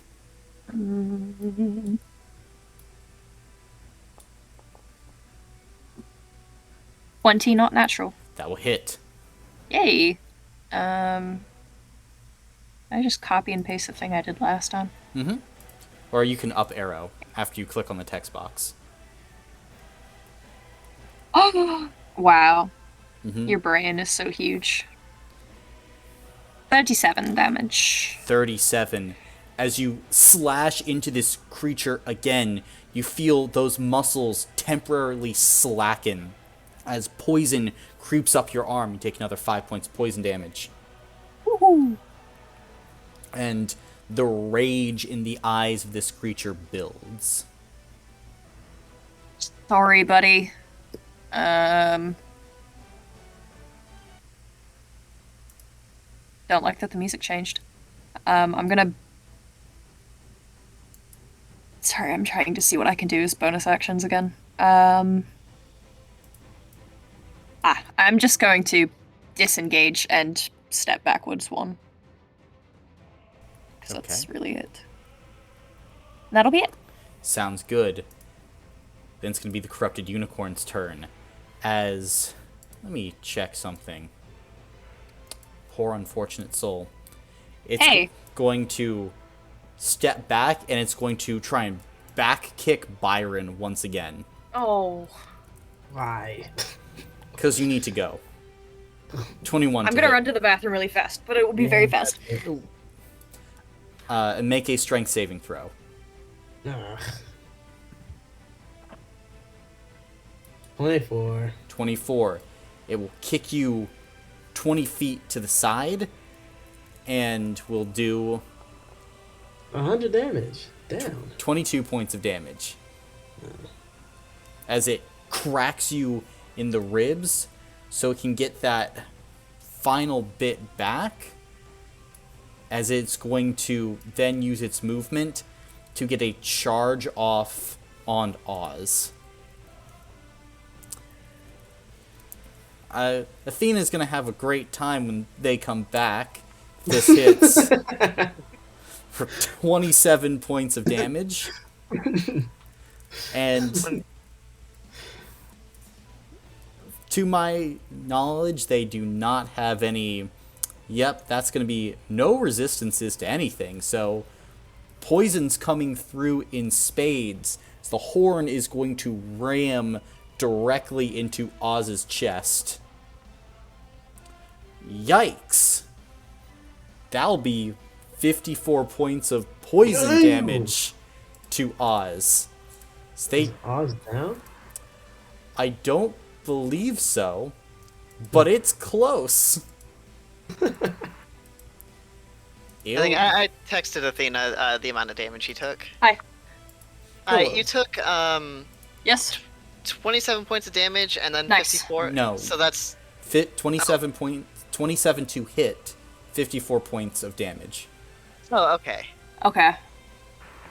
As the unicorn rammed into you, horn piercing your chest. Well, the good news is I'm still standing. Okay? The bad news is I am bleeding out of probably every orifice.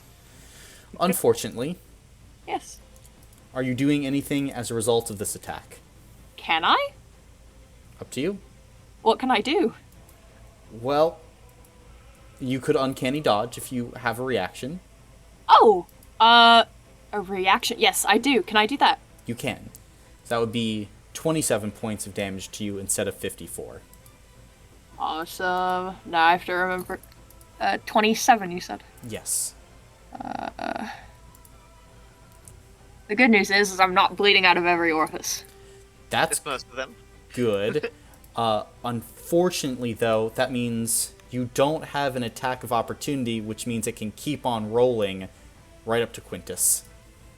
Sorry, Quintus. As first hoof, natural 20, Quintus.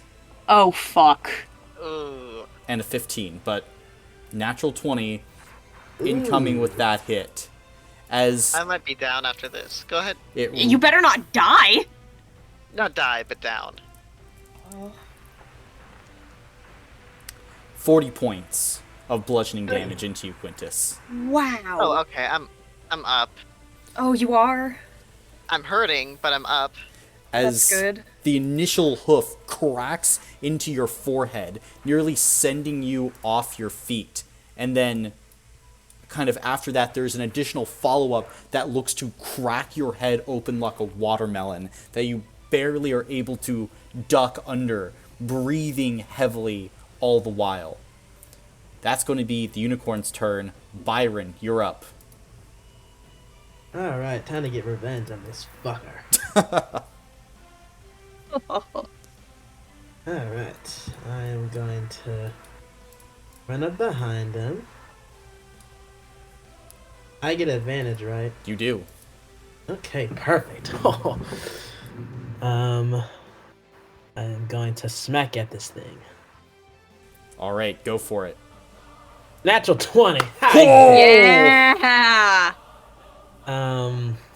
This is non-lethally, by the way. I don't want to, actually kill it. Sounds good. All right. 27. 27. Very nice as your first strike impacts as you come from behind as this unicorn's going to try and stomp down into Quintus and interrupt the attack before it can land. I will attack again. All right. 29. 29 hits. 23 damage. Very nice as you strike again and the beast cries out in surprise, this time trying to wheel back around you, but you have come out of nowhere, Byron, like a freight train. I will attack again. Mm-hmm. 36. 36 hits. 23 damage. 23. You whip around one more time, your blade biting in to this creature as it is now wobbling. Oh, action surge. All right. attack again. As you draw upon those inner reserves of strength, Byron. 20. Did you say natural 20? Yeah. Okay, roll damage. Let's go! 28. 28. It has 27 hit points left. I'm assuming this is non-lethal, correct? Then how are you knocking this creature into unconsciousness or subduing it? I'm bringing back my fist, jumping up in the air, and then punching it in its face. As you leap up into the air and punch, there's this crack that goes across the battlefield as there's this moment of continual silence as you watch as that aura that has been surrounding this creature dies away, and you watch as that light leaves its eyes as it falls over into unconsciousness.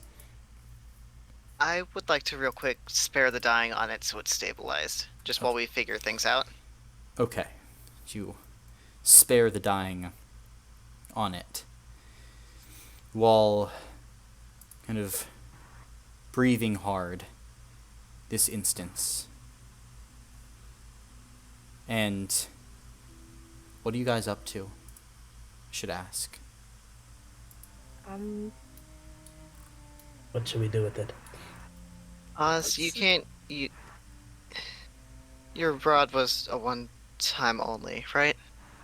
I mean, until tomorrow. I don't suppose you can fix it. Just make it work suddenly. The rod? I don't think so. Hmm.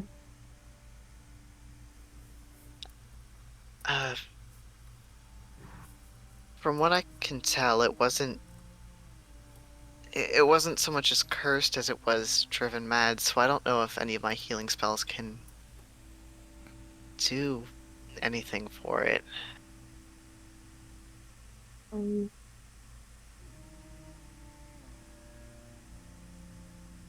I don't know.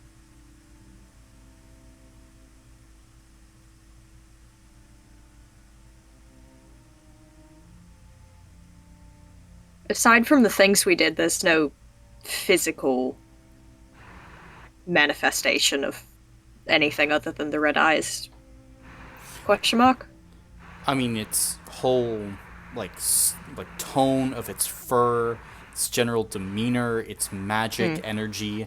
I mean, unicorns are thought to be completely resistant to all poison. Its blood completely poison resistant. For a unicorn to be poisoning all of you, that is most certainly strange. Is there anyone else around us? You do see Quintus, a man. you should probably fix yourself also. What the? There's been a man watching you for a while. I knew it. Who are you? You can see kind of stops for a moment as he's just been watching and kind of blinks. Oh. My name's Borellian. Sometimes people call me Bear. What are you doing with my pet? They're yours. Your pet? Nods. Yeah.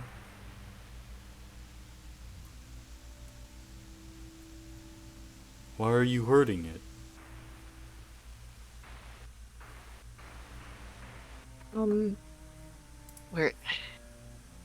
We were sent to heal it, but it was aggravated, so we had to subdue it before we could figure out what was going on with it. Nothing's wrong with it.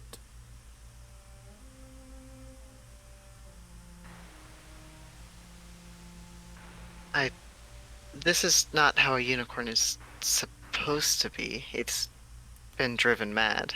Says who? It was perfectly happy being here, amongst the flowers, before you came. It didn't seem happy. It just seemed scared. What would you know of it? What would you know of happiness? You came into our home, into our grove. To do what? Cause destruction?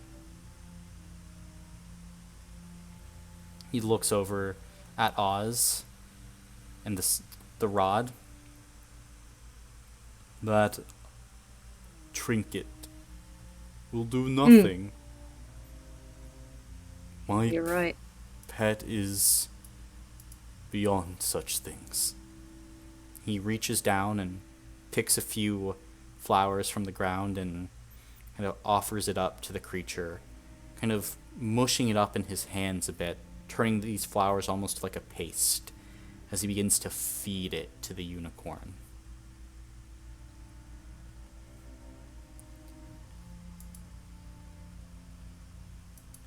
My suggestion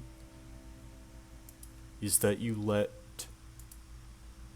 this wonderful creature stay under my protection.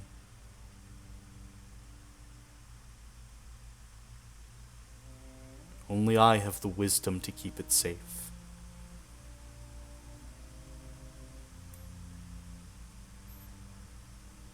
I mean, I don't think there's really anywhere we could take it.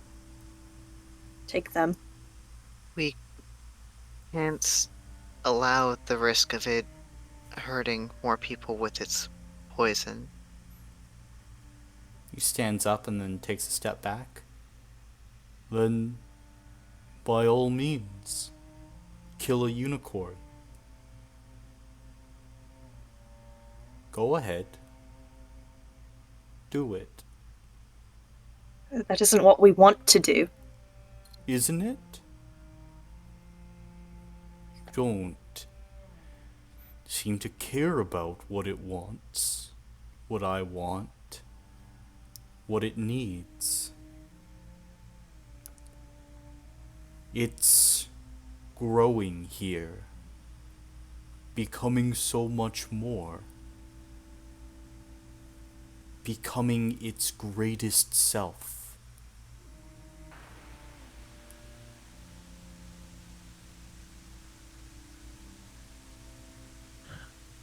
And what does its greatest self look like to you? It's not what it looks like to me. He kind of kneels down and pets the horse. It's what it will look like to the prophet when she returns. It's what it will look like when the world here blooms into glorious colors and everything is just perfect. I have been granted the wisdom to see the path forward. And this creature of purity will spread its cleansing presence across these lands, and it will all be good. Obviously, though, I can't stop you if you want to kill it. Or you could take it away from here, but I have a feeling you'll kill it anyway. Or you could let my pet stay happily here.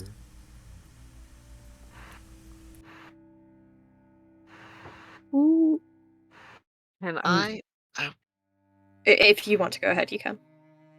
you go ahead. I need to find something before I start saying words. I'm sorry to backtrack you a bit. This individual, who are you referring to? I suppose it's a bit of an error on my part. They're not an individual anymore. They are many. They are the ascendant power.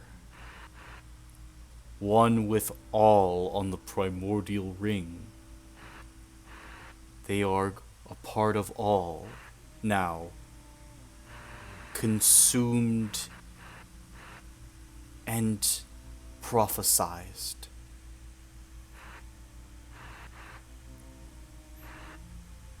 Don't suppose I understand what he's referring to. None. It's just this weird babble to you. I wouldn't Yeah. know either, correct? Not Quintus. Make a history check, as you are a knowledge cleric. Would Byron Okay. know? Byron? No, you wouldn't know. I sit down by the horse. Okay. That sucks for me. That's a 12. Or the unicorn.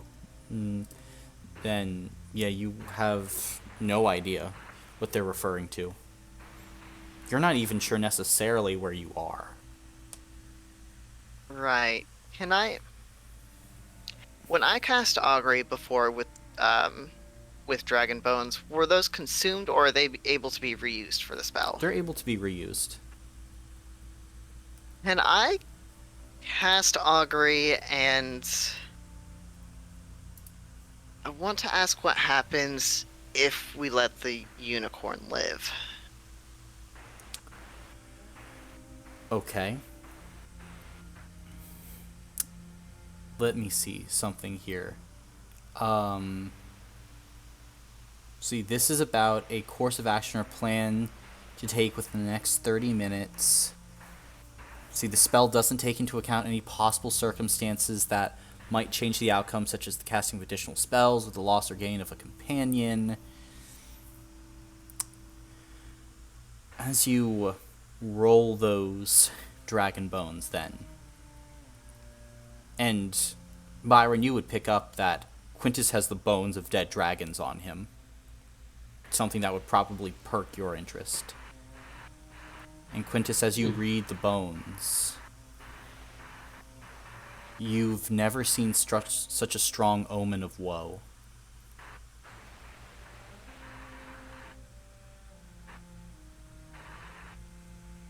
I'm sorry, but we have to kill it.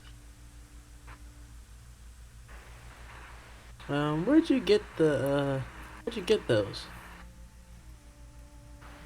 Oh, from the...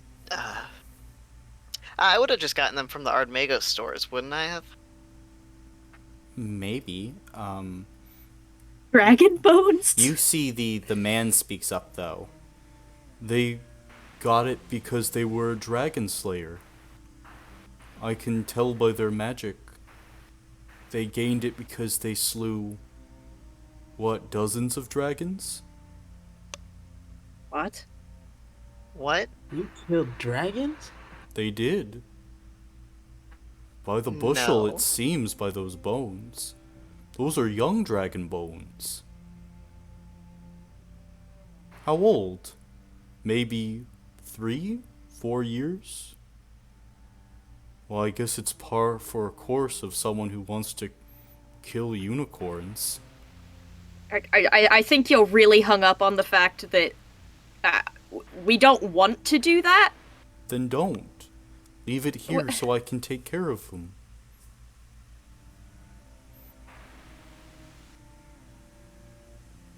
His name's Big Tom. And the man kind of pets the unicorn. Honey. Morellian, can you please step away and let it... If you're not going to stand between us doing this, then please let us be while we figure this out. I'm gonna be with Big Tom till the end, no matter what. Perhaps we should just let him be with the horse. At least if we do have to We dispatch can't. it. Oh. At least he can be with it for a bit longer. I mean, we're right here. It's not like anything could happen, right? Okay, as long What as do we he have to kill it stops for? talking about That's kind of the argument right now. when I But he rolled the dragon bones. They said that we had to kill it. the question I asked was what would happen if we left the unicorn alive and let it be, and I got a very strong omen of woe. And even though I imagine they probably can't necessarily read the writings on the bones, I will show them the result. It's gibberish to both of you. It's like it's Quintus interpreting the signs of the bones. Borellian You- speaks up. Who did you ask the question to?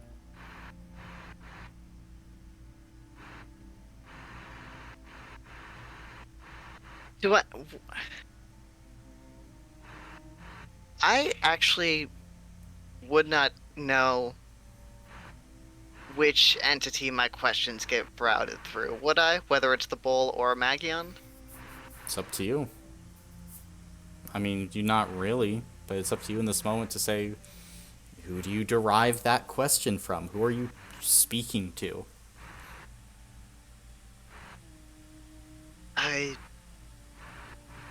Quintus would probably have directed it to the bull. Yeah. Someone I trust to see the scope of it. That's not an answer to my question. I don't know. I don't know who or what they are really, but they're what I've got right now. That's not a good reason to kill To kill a Big Tom. unicorn. I get it. Why are you being so aggressive?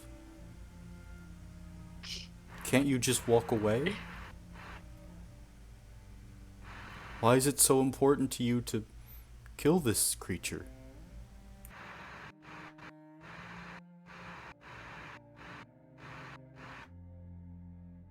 Do you know a man named Amadeus Constantine? Kinda thinks for a moment. I know of him, yes. But I know of many people.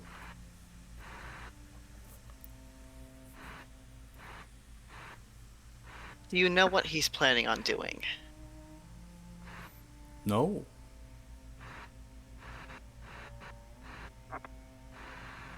Well, he's planning on doing something very bad, and it was under his direction that the unicorn was corrupted, and so I don't... Whatever the corruption... or... the current state it is in, it is going to be used to hurt people. And I don't want more people to be hurt. Wasn't hurting anyone before you came. You But it went will. looking. How do you know? Because it defended itself? Amadeus will come to collect it eventually. All the parts of a unicorn that can be used, he will use them to further his goals, and he will not care about the effect it has on Big Tom or on you. Or on anyone else.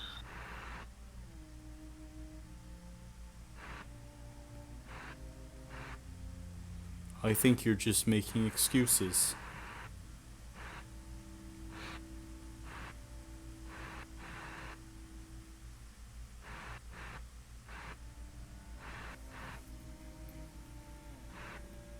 How long have you had Big Tom been caring for them? Few months.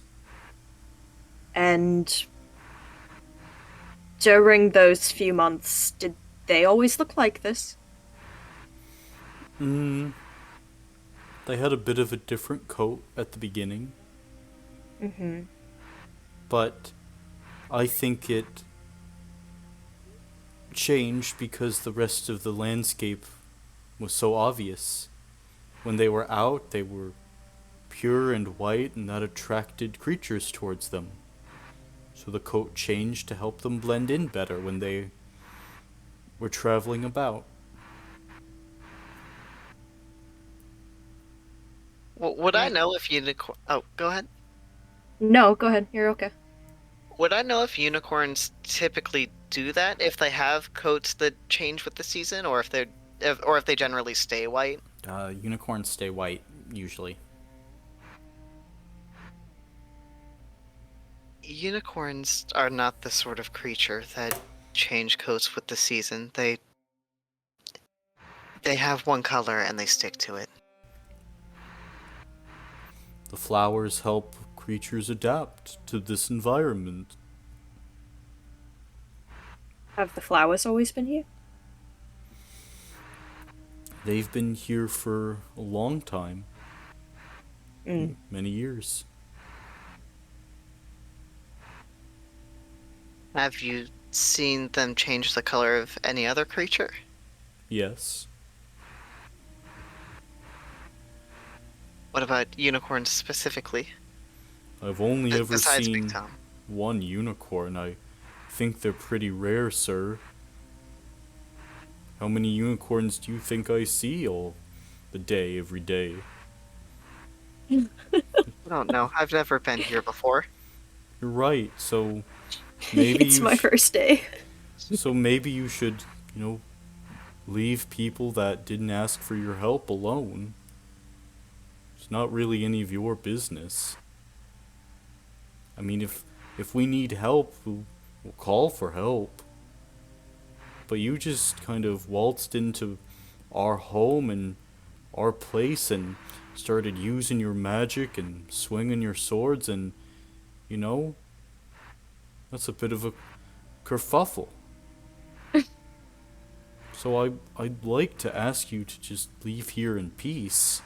Because I thank you, but we don't really need anything. I think you need a lot of things that we cannot offer. Maybe I could use another eye. Ooh.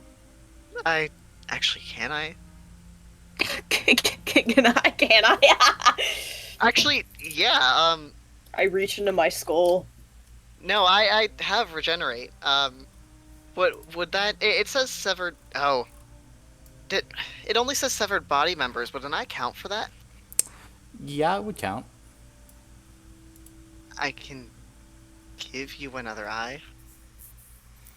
I don't really feel comfortable with that right now. Maybe if I got to know you better eventually, but right now I'm just trying to hold it together a bit. I'm a little freaked out. You sound freaked out.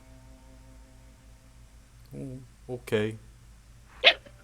I'm sorry. I think all of us are a little freaked out right now. Has Big Tom here, friend, have they been aggressive with you at all? No.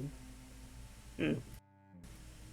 Only to people that want to do him harm, but no one's wanted to do Big Tom any harm. Well, that's interesting because you see, coming in here, we did not anticipate doing harm. But they did not seem to like that either way. Well, maybe that's true. Maybe it's not. I would like to ask my sword a question. Okay.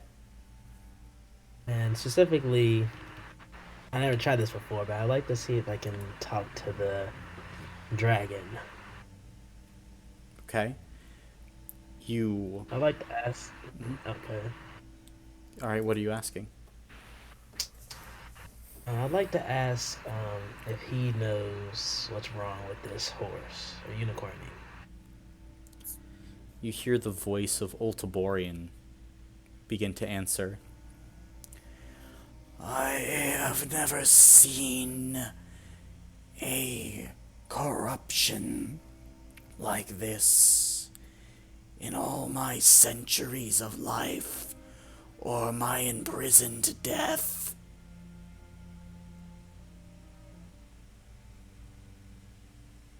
Okay, thank you. I'll ask the man in red as well if he has seen this before. You hear the man in red's voice then. In person, no. I've never seen a thing like this necessarily. Heard about it though. Not much of a problem. Honestly, What do you suppose we do then? he kind of gives a sound that makes it seem like he's shrugging. Up to you. Freedom to do whatever you like. Are you asking for my general opinion? Yes. This seems like a lot of time and effort, Byron, and it's just gonna end with problems. My suggestion is, cut your losses, leave. We already got what we needed to get done. Who cares at this point? Why piss off some Alright. people? Right. But again, up to you. I mean, if you think it's an evil creature, then yeah, take it out. Or if it doesn't really matter, leave it, I don't know if you can tell one way or another. Gotcha. Thanks. Of course. Here to help.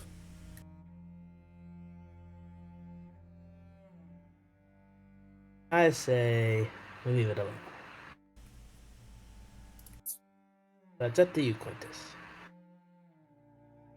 Up to you. It's up to you, Mr. Quintus. I mean, I can't stop you doing something one way or another. But you're sure gonna have an opinion on it. Well, I do live here, and Big Tom is my horse. Unicorn. That's a big term. That's a lot of responsibility for Big Tom. Why can't he just be a horse? What? You have been stressing that I have been wanting to kill a unicorn. Mm-hmm. And that's the title that you're really putting on it as well. I mean, Big Tom is a unicorn.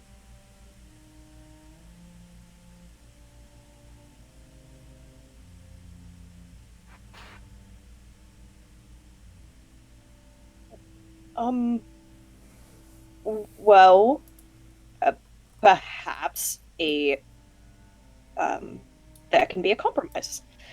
I like that. We can leave, dear Big Tom with our friend Bear, and we can go talk to our other friends, and tell them what we didn't work, and see if there's a different thing that can work. And Big Tom will still be here, and we can come back. We don't have to leave for that. I can Oh, message the maiden and ask her what she wants us to do. yes. Good idea. Alright, I'm going to cast Sending to the Maiden and say,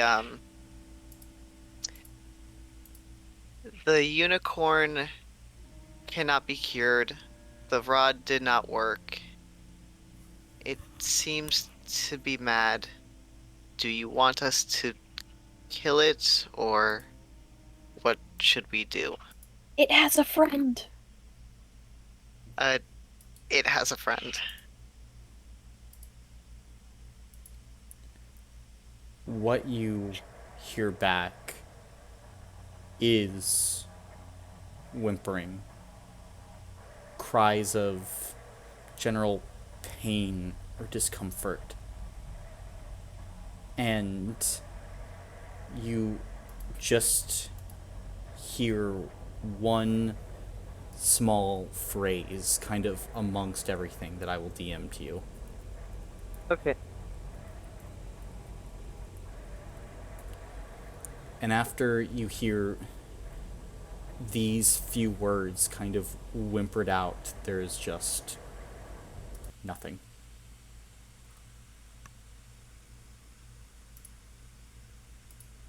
Quintus?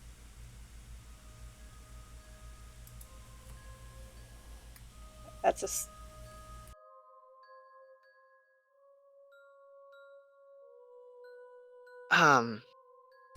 Is something wrong? Yes. The maiden is... She's in some kind of trouble or pain, or... She was crying out for help.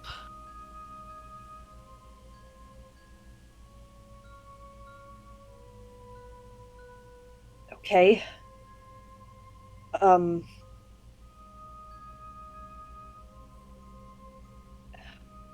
we get back without her? I could help you get back.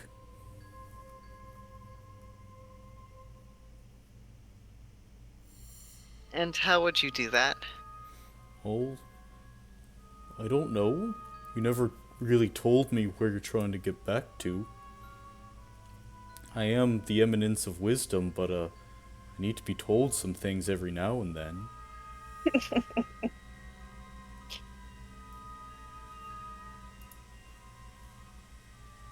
Where are you trying to go, friend? I don't know if we can... Fuck it. I guess. Are you aware of the Fractal Fortress? Oh, I'm aware of that place, yeah. That's where we need to go. Okay. Well, there is a town a ways away called Belnez, and we can get you there. You can charter an astral ship and get on your way.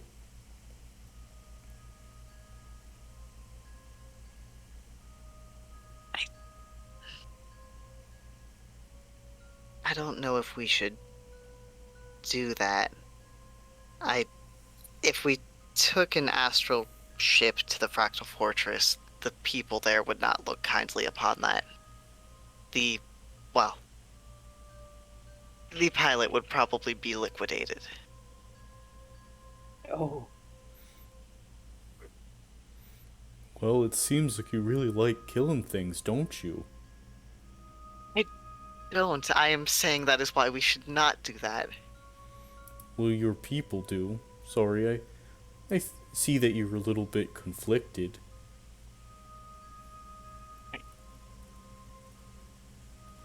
That's one way of putting it.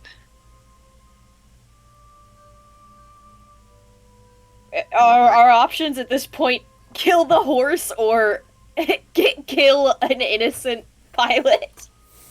Or both. Or both. No other options. I could ask Ryuki to bring us back, but I don't really want him to know that we were you out good? here.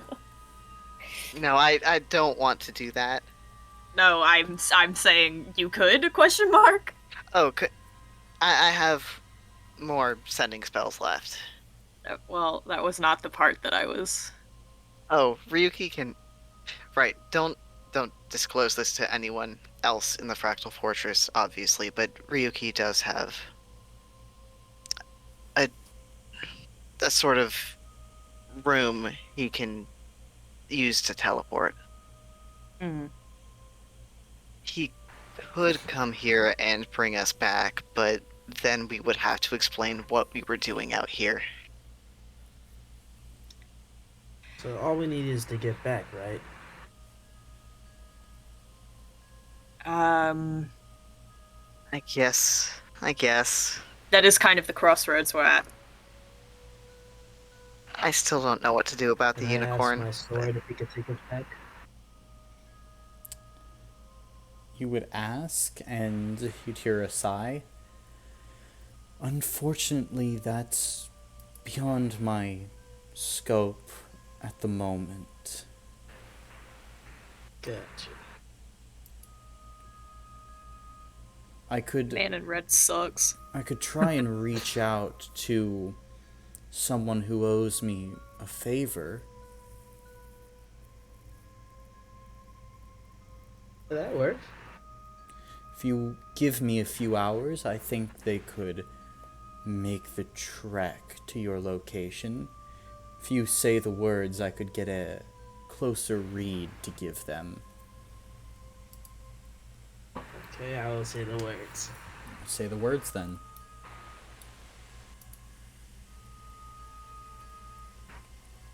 Are you gonna say them? Yeah, gotta say them. Out. Are you gonna say it out loud or just? Yeah, just say them say out it? loud. You gotta say them out loud. Okay. Yeah, let's hear him. Words Better make are it count. written on the in the elder dark, the predator waits, hiding behind the Reacher's gate. But broken now is their modern will used to give this blade its fill. Your allegiance now is all too clear, so let your enemies disappear. Okay. There's this pulse of energy that radiates out from the blade, and you hear kind of a snicker. All right, I've got your position. Give it a few hours. I'll have a person be on their way. That's someone on the way.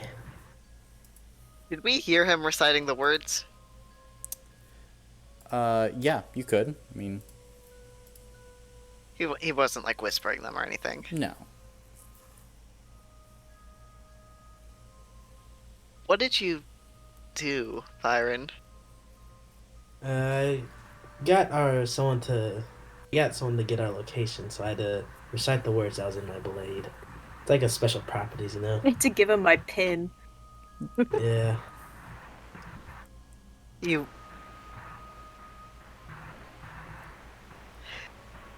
Those were some very interesting words written in the blade then. Yeah. It very is interesting.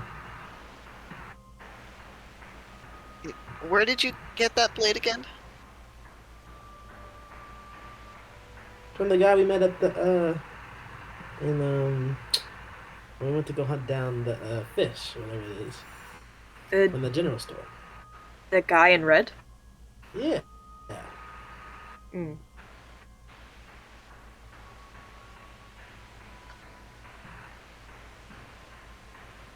And you trust him with this. Yeah. You don't think it was weird that he knew so much about us and you? No. A lot of people know about us. We do bad things and I think the point is people don't know about you.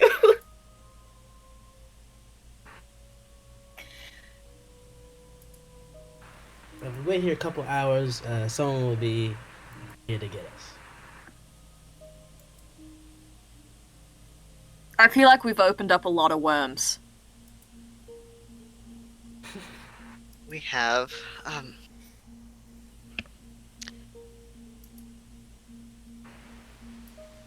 Alright, the individual that's coming to get us, is that the man in red, or is that someone else? Someone that owes him a favor, so whoever that person is.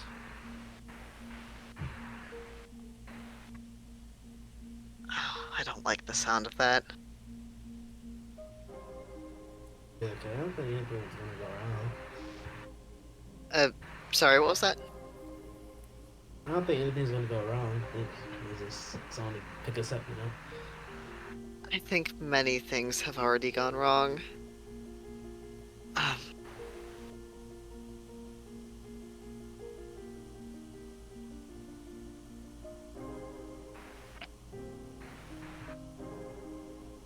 Right, yes, we're waiting then, Borellian,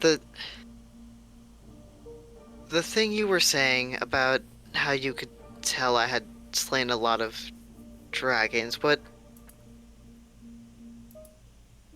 gives you that idea?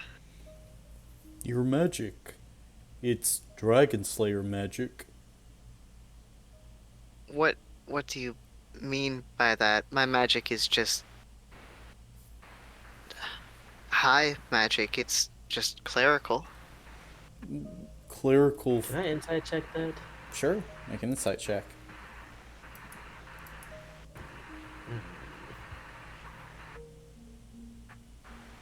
18. 18. It is. Quintus does use high magic, yeah. Like, it is coming from a clerical source. Look, I'm not saying it's not coming from faith, but just the way some of your spells are constructed from an ancient order of dragon slayers and paladins and people.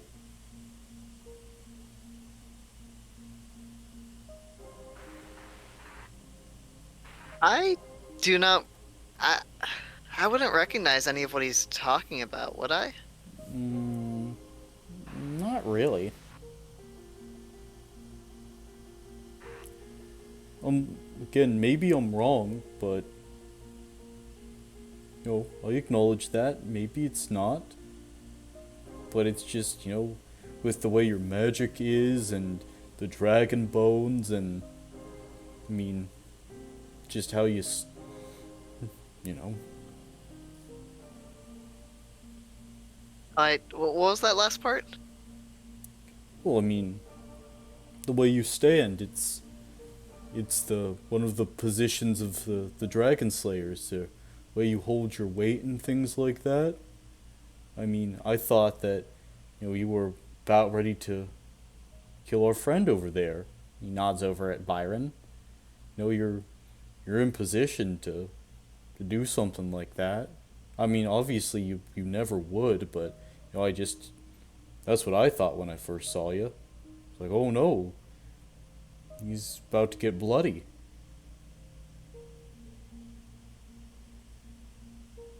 Well, I'm glad that didn't happen, though. Yeah, no, of course I wouldn't. Byron's my friend.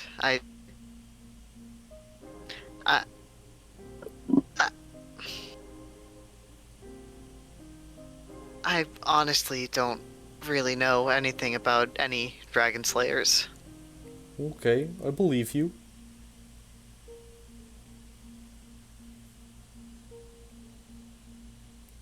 Right. I don't want to take Big Tom from him.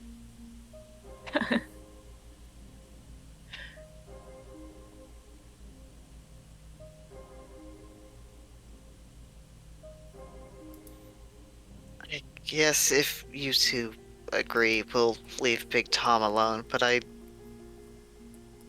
still do not think it is a good idea. Maybe if we have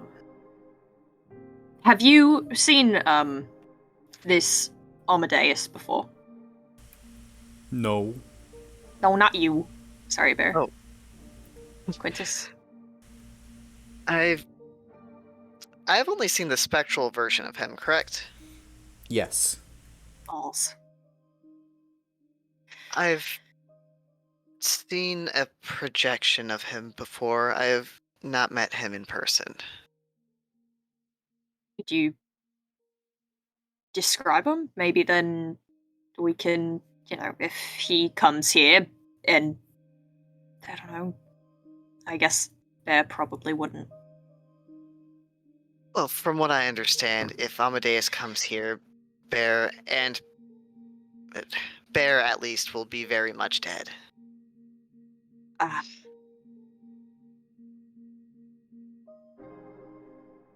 From what I have seen, Amadeus does not particularly care for the lives around him.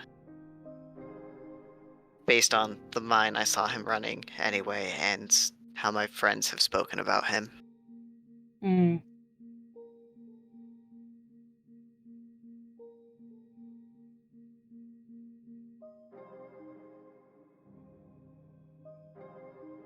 I don't know, perhaps... My phone fell. I don't know, if Big Tom were to be taken care of, perhaps it would be... It would leave the surrounding people safer, probably, but...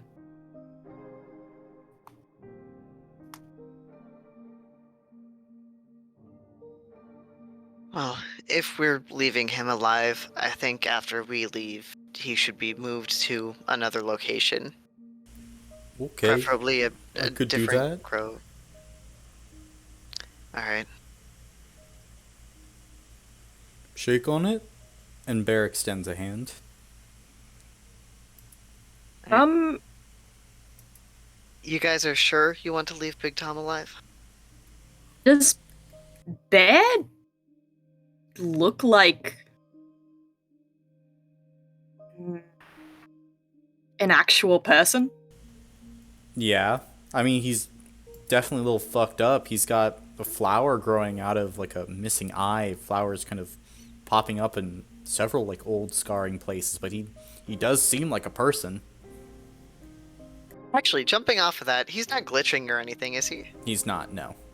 Okay. Hmm. What do you work for? Me? Well, I think the answer you probably want is I'm kind of my own boss. I mean, I serve the ascendant power and the prophet, but I'm kind of on my own nowadays. But I'm trying to help people get by the best they can.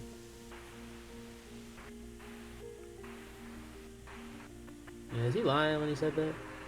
Make an insight check.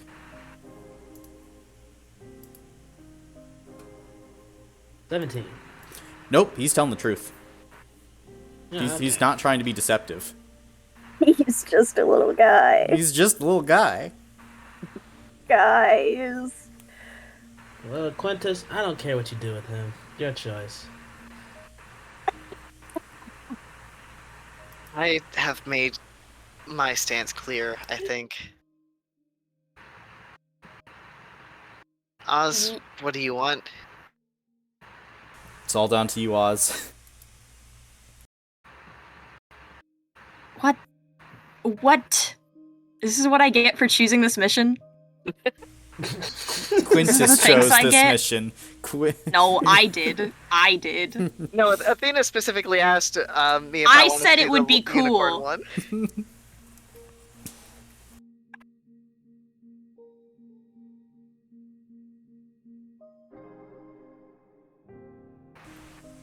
It's okay. I understand whatever you choose. Are you sure? He nods. We've lost a lot around here, you know. I don't try to get my hopes up too high. But I just, if you're gonna kill him, I just want some time to say goodbye. I'm gonna throw up on the floor. No, I'm not.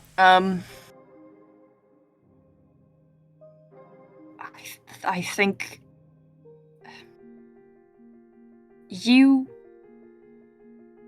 want to help people. I don't think it would be beneficial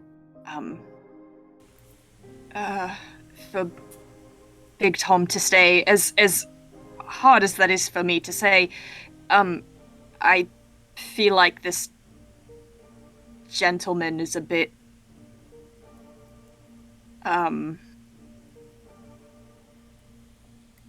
probably not worth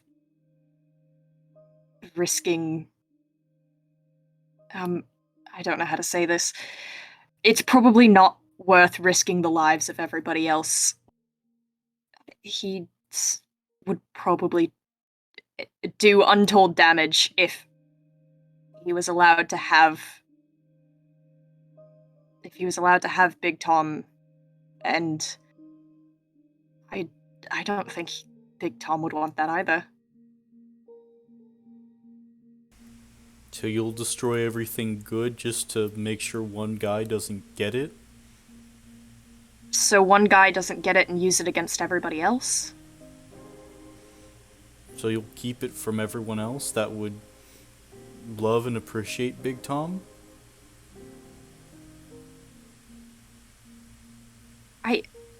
I really don't think you're trying hard enough to understand here. I understand. Well, I think I do. I know that, you're wanting to do some good, and you're also really concerned about this other guy. And, This other guy is... dangerous. He's trying to bring back a Titan. That's not... We cannot allow that to happen. Okay. I get it. Just, make sure you do it quick.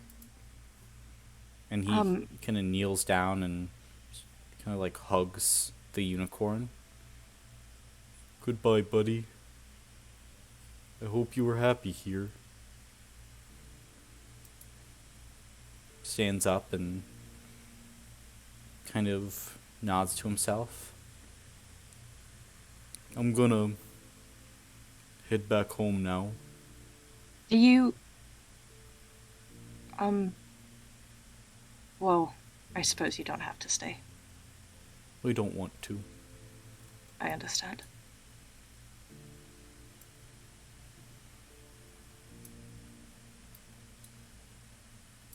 I am sorry.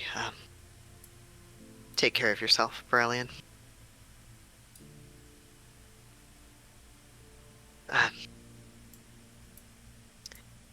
I'll do it, but Oz, can I, or either of you, can I borrow a dagger? I have a do I? I do have a dagger. I hand it to you.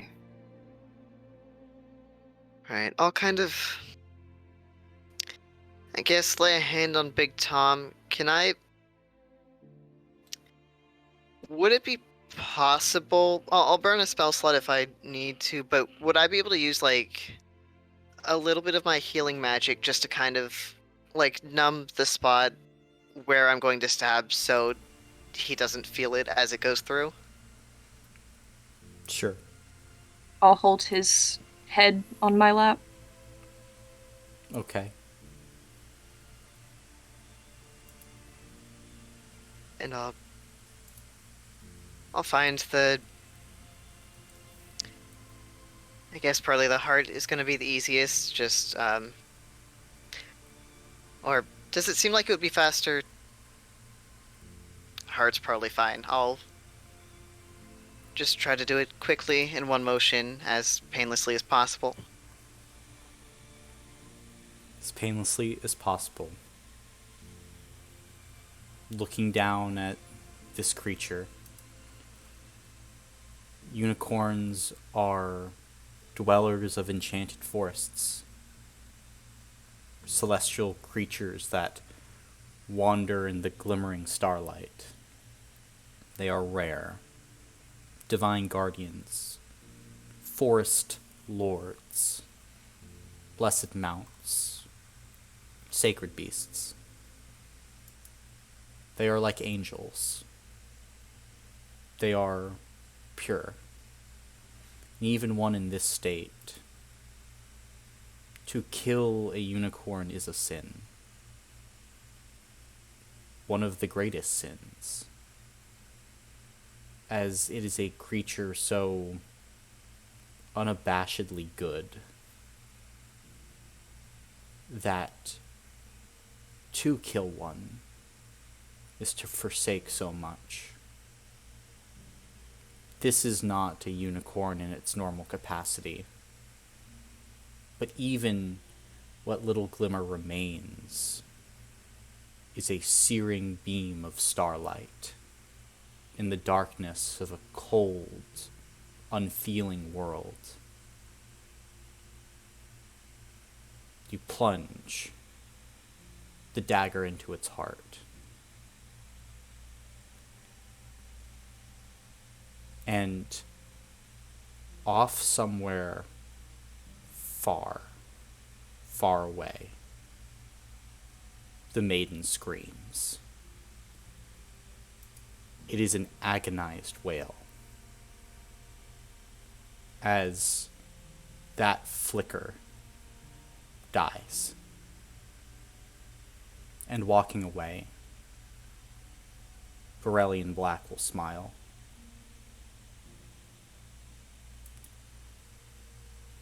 The unicorn succumbs in your arms, Quintus. And as you pull the blade back, its silvery blood will coat your hands. The blood of a unicorn and the stain that it leaves never fades. It is a permanent mark on an individual. But it is dead, and the deed is done.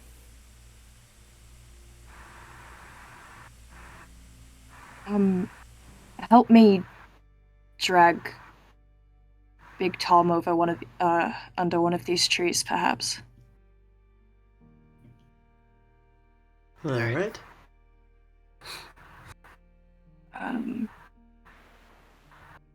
After we do that, can I would I be able to carve something in one of these trees? Of course. What are you trying to carve? I'll carve his name into the tree. Okay. And maybe a small date and a heart under it. Okay. As you finish carving that, a few hours pass. And eventually you hear footsteps approaching into the grove. See a man with a large hat, stylish black suit. He's got sunglasses, generally pale skin, with longer black hair. Got this dashing swagger to him. He looks around. So, are you the people that I am supposed to transport?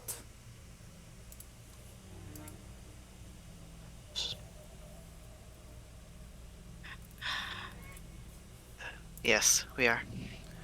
Good.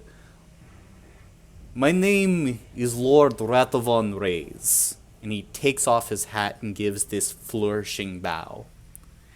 At your service. I bow back. Ooh. Class. I like it. And what is your name? Or I'm Oz. Redwood. Pleasure to meet you, Lord Redwood. Oh.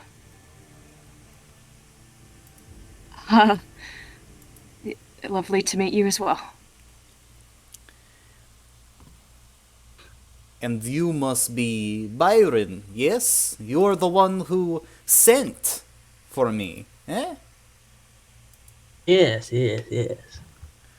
Well, I hope I did not keep you waiting too long, good sir. You did not, sir. Very good. And your companion as well. He looks over to Quintus. Will he be joining us?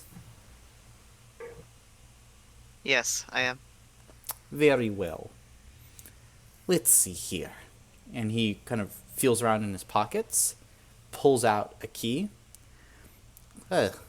Eltor gave me this not long ago. I am sure you are familiar with his work. Let's see. He kind of fumbles around in the air with it until it like finds purchase in nothingness. And all of you watch as a steel door appears out of thin air. And the man pulls it open, revealing what appears to be a storage closet. There you are. One trip back to your fractal fortress. Do rate me 5 stars.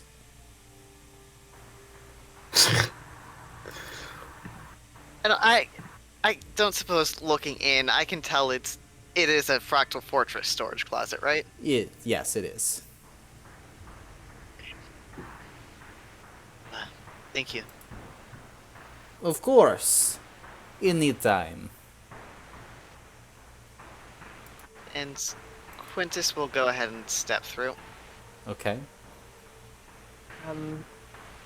I'll follow behind and give like a finger wave to Radovan. He will give an ostentatious bow back. Curtsy.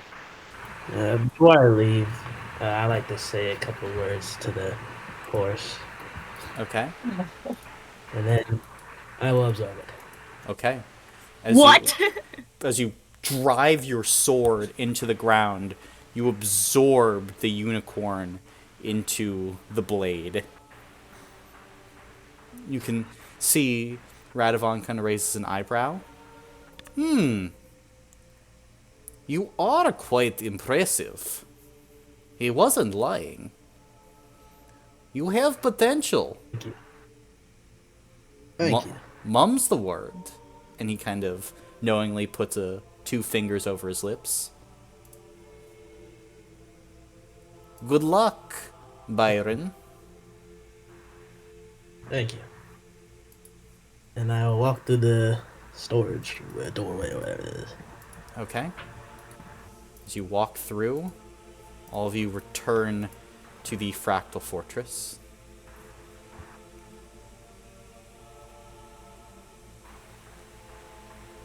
And the door closes behind you, and you're all in a storage closet. We should find the maiden. We should. Agreed. I can try and cast Sending again. Can you just locate her? One more time. Can you just locate her? I would.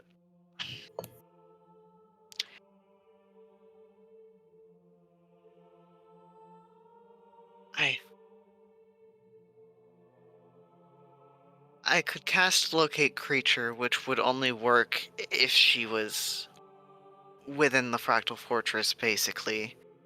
Or I could try to scry on her. Scrying would take a really long time. It would take 10 minutes. I also do not have the things I need for it, though. Perhaps just sending is the best way to go. Okay,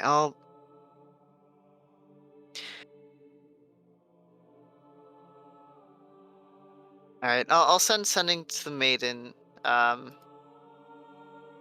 And I will say...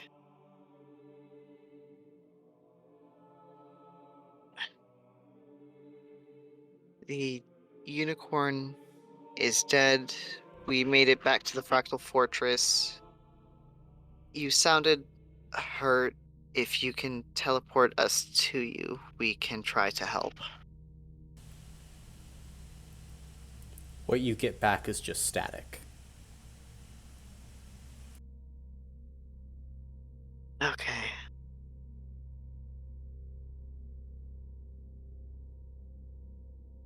Bedchambers, infirmary, Uh, meeting room. we can look around. We can try the meeting room we were in before. She doesn't have bed chambers here. It would be a bad thing if she was in the infirmary, but maybe she could be. We can look.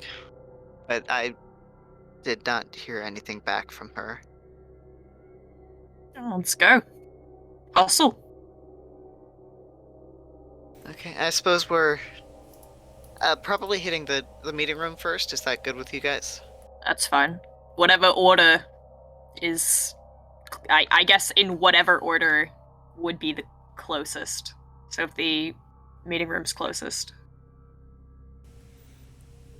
You all search the fractal fortress for Also, how long has it been?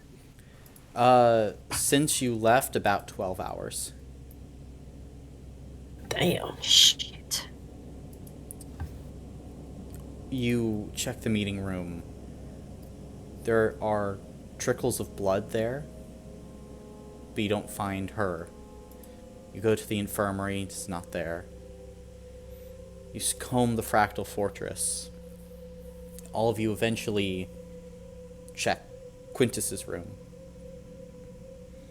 Quintus, the maiden, is in a position where it looks like she's fallen off her bed, or your bed, and it's like she was sitting there. There are rags with blood on them, and she is currently passed out, unconscious, comatose on your floor. Okay, I am going to...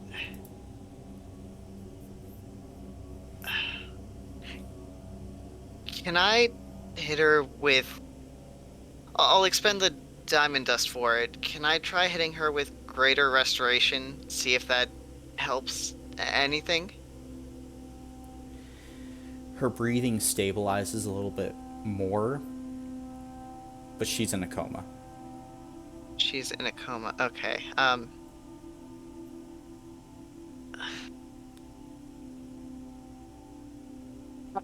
And I should also say, as you all begin to enter inside, you see like her body like starts to twitch after a few minutes, like it's having a spasm of some kind.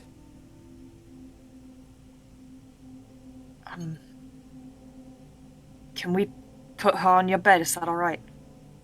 Yeah, that's fine. If the door was not already closed, I would like to close it, by the way. Okay.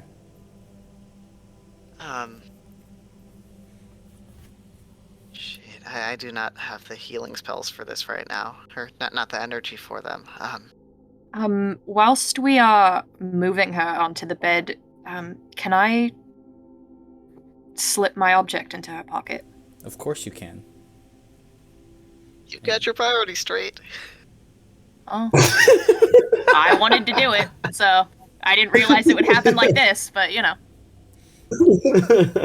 You slip the object into her pocket then. Now I don't have to do it later. And she's now on Quintus's bed. We should turn her to the side so she doesn't choke.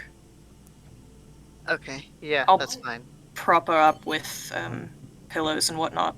Okay. She is running a fever. You would notice, Oz.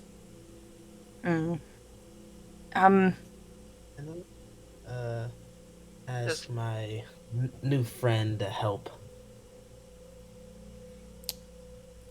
Okay. You would hear, leave them to Oz. They'll be able to take better care of them than you two. What? My advice: you and Quintus leave. What? You said that out loud? He would whisper that to you. Oh, okay. Quintus, I think we should leave this to Oz.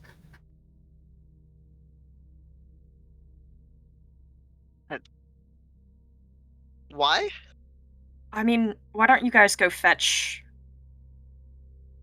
water? Maybe clean rags? I can stay here and watch her. We Okay. we can go get some like water and medicine and stuff. Yes, And I yes. will look at Oz and wink. Smooth. I think Quintus is like would not catch that, and he'll just. Okay, yeah, we can do water and rags, and does this coma have any? It doesn't seem like the poison that put the Archons in the coma before, correct? It seems different. Yes. Okay, so that antidote would not help then. Okay. Frowning deeply. All right, we'll go get that. Just be careful. I won't break anything. I don't care. I don't care about my stuff. I care about you breaking the maiden. What? Just go. I'll leave the room. And go grab Okay. some stuff for the maiden. Okay.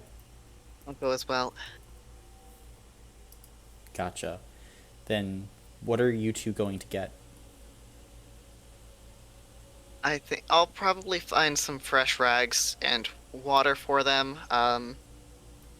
Is there anything medicinal that could help reduce a fever that we would have stocked? Oh yeah, you have tons of medicine on you. Cool. I would like to just grab some of that. Grab everything on the shelf.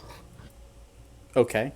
Not that we don't want to make a scene. We don't need that's any true. more people in my suddenly bedroom. grab everything. Suddenly grab everything. Gotcha.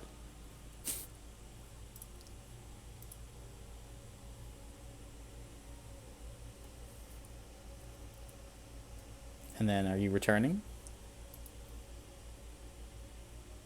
So Right, you return, opening the door. Oz, I'm assuming you're still there. I'm just sitting on the side of the bed watching her, suppose. And situation that I DM'd you about takes place. It occurs as, Quintus and Byron walk back in. I put the back of my hand to her forehead. How does it feel? Getting hotter. Steadily or quickly? Steadily.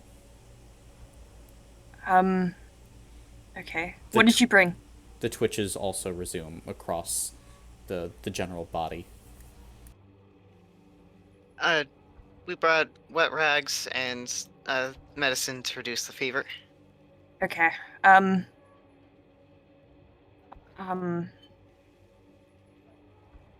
right. Perhaps. I don't know. Maybe.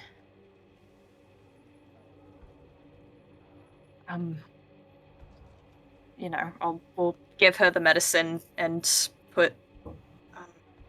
Did you get water? Yes. Yeah. The rags are damp, but I assume Quintus also would have like a flask on hand. Yes. Okay. Put a rag over her forehead.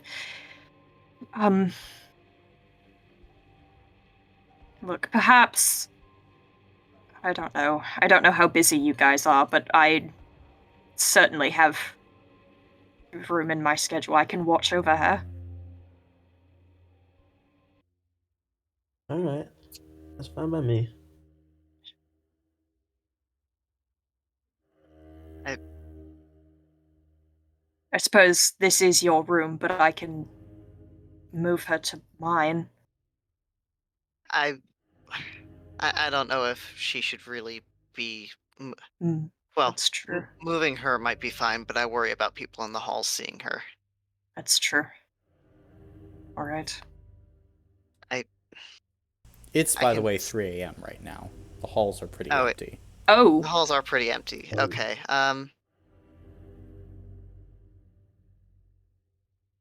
We can try to sneak her to your room if you want, but she can stay here. I don't think I have another mission coming just yet.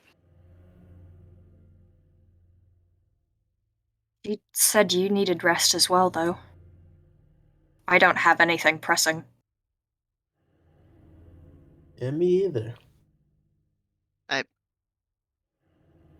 My rest can wait. We should focus on her right now. You both can rest at the same time if you let me take care of it. This is true. Are you sure? Like, Of course. are you medically trained in any capacity? I've got. Yeah.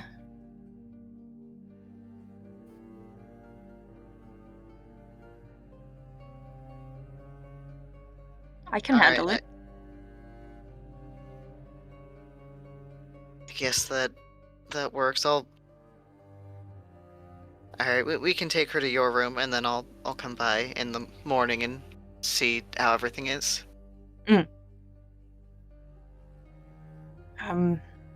Byron, I suppose you're the strongest. Right? Yeah.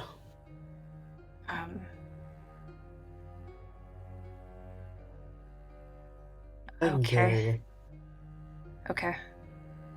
I'll take the rag off so that way it won't fall when she's picked up. Okay. And I will pick her up. And are you carrying... Ever so gently.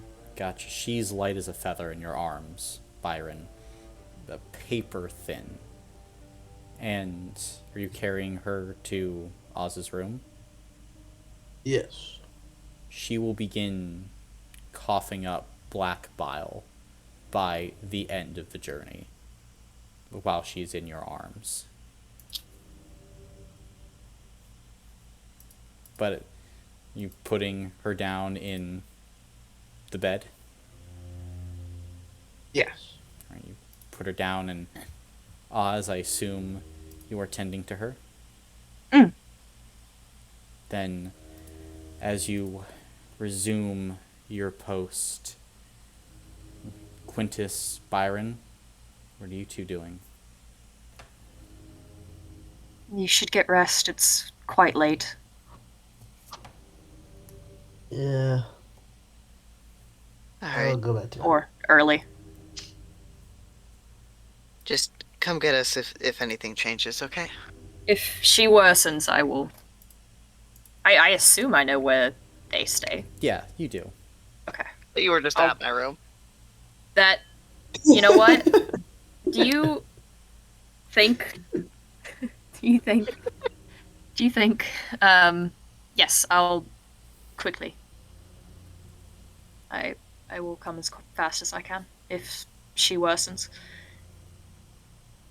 Okay. And I will go to my room. I suppose I'm going to my room. And Out. as they both leave the room, you close the door and see her breathing is starting to return more to normal as you dab sweat off her forehead. You hear a voice standing in the corner of the room. It's all right. We'll take good care of her, won't we, Oz? Of course.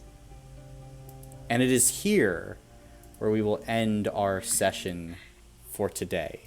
As Oz, you can take 2 level ups.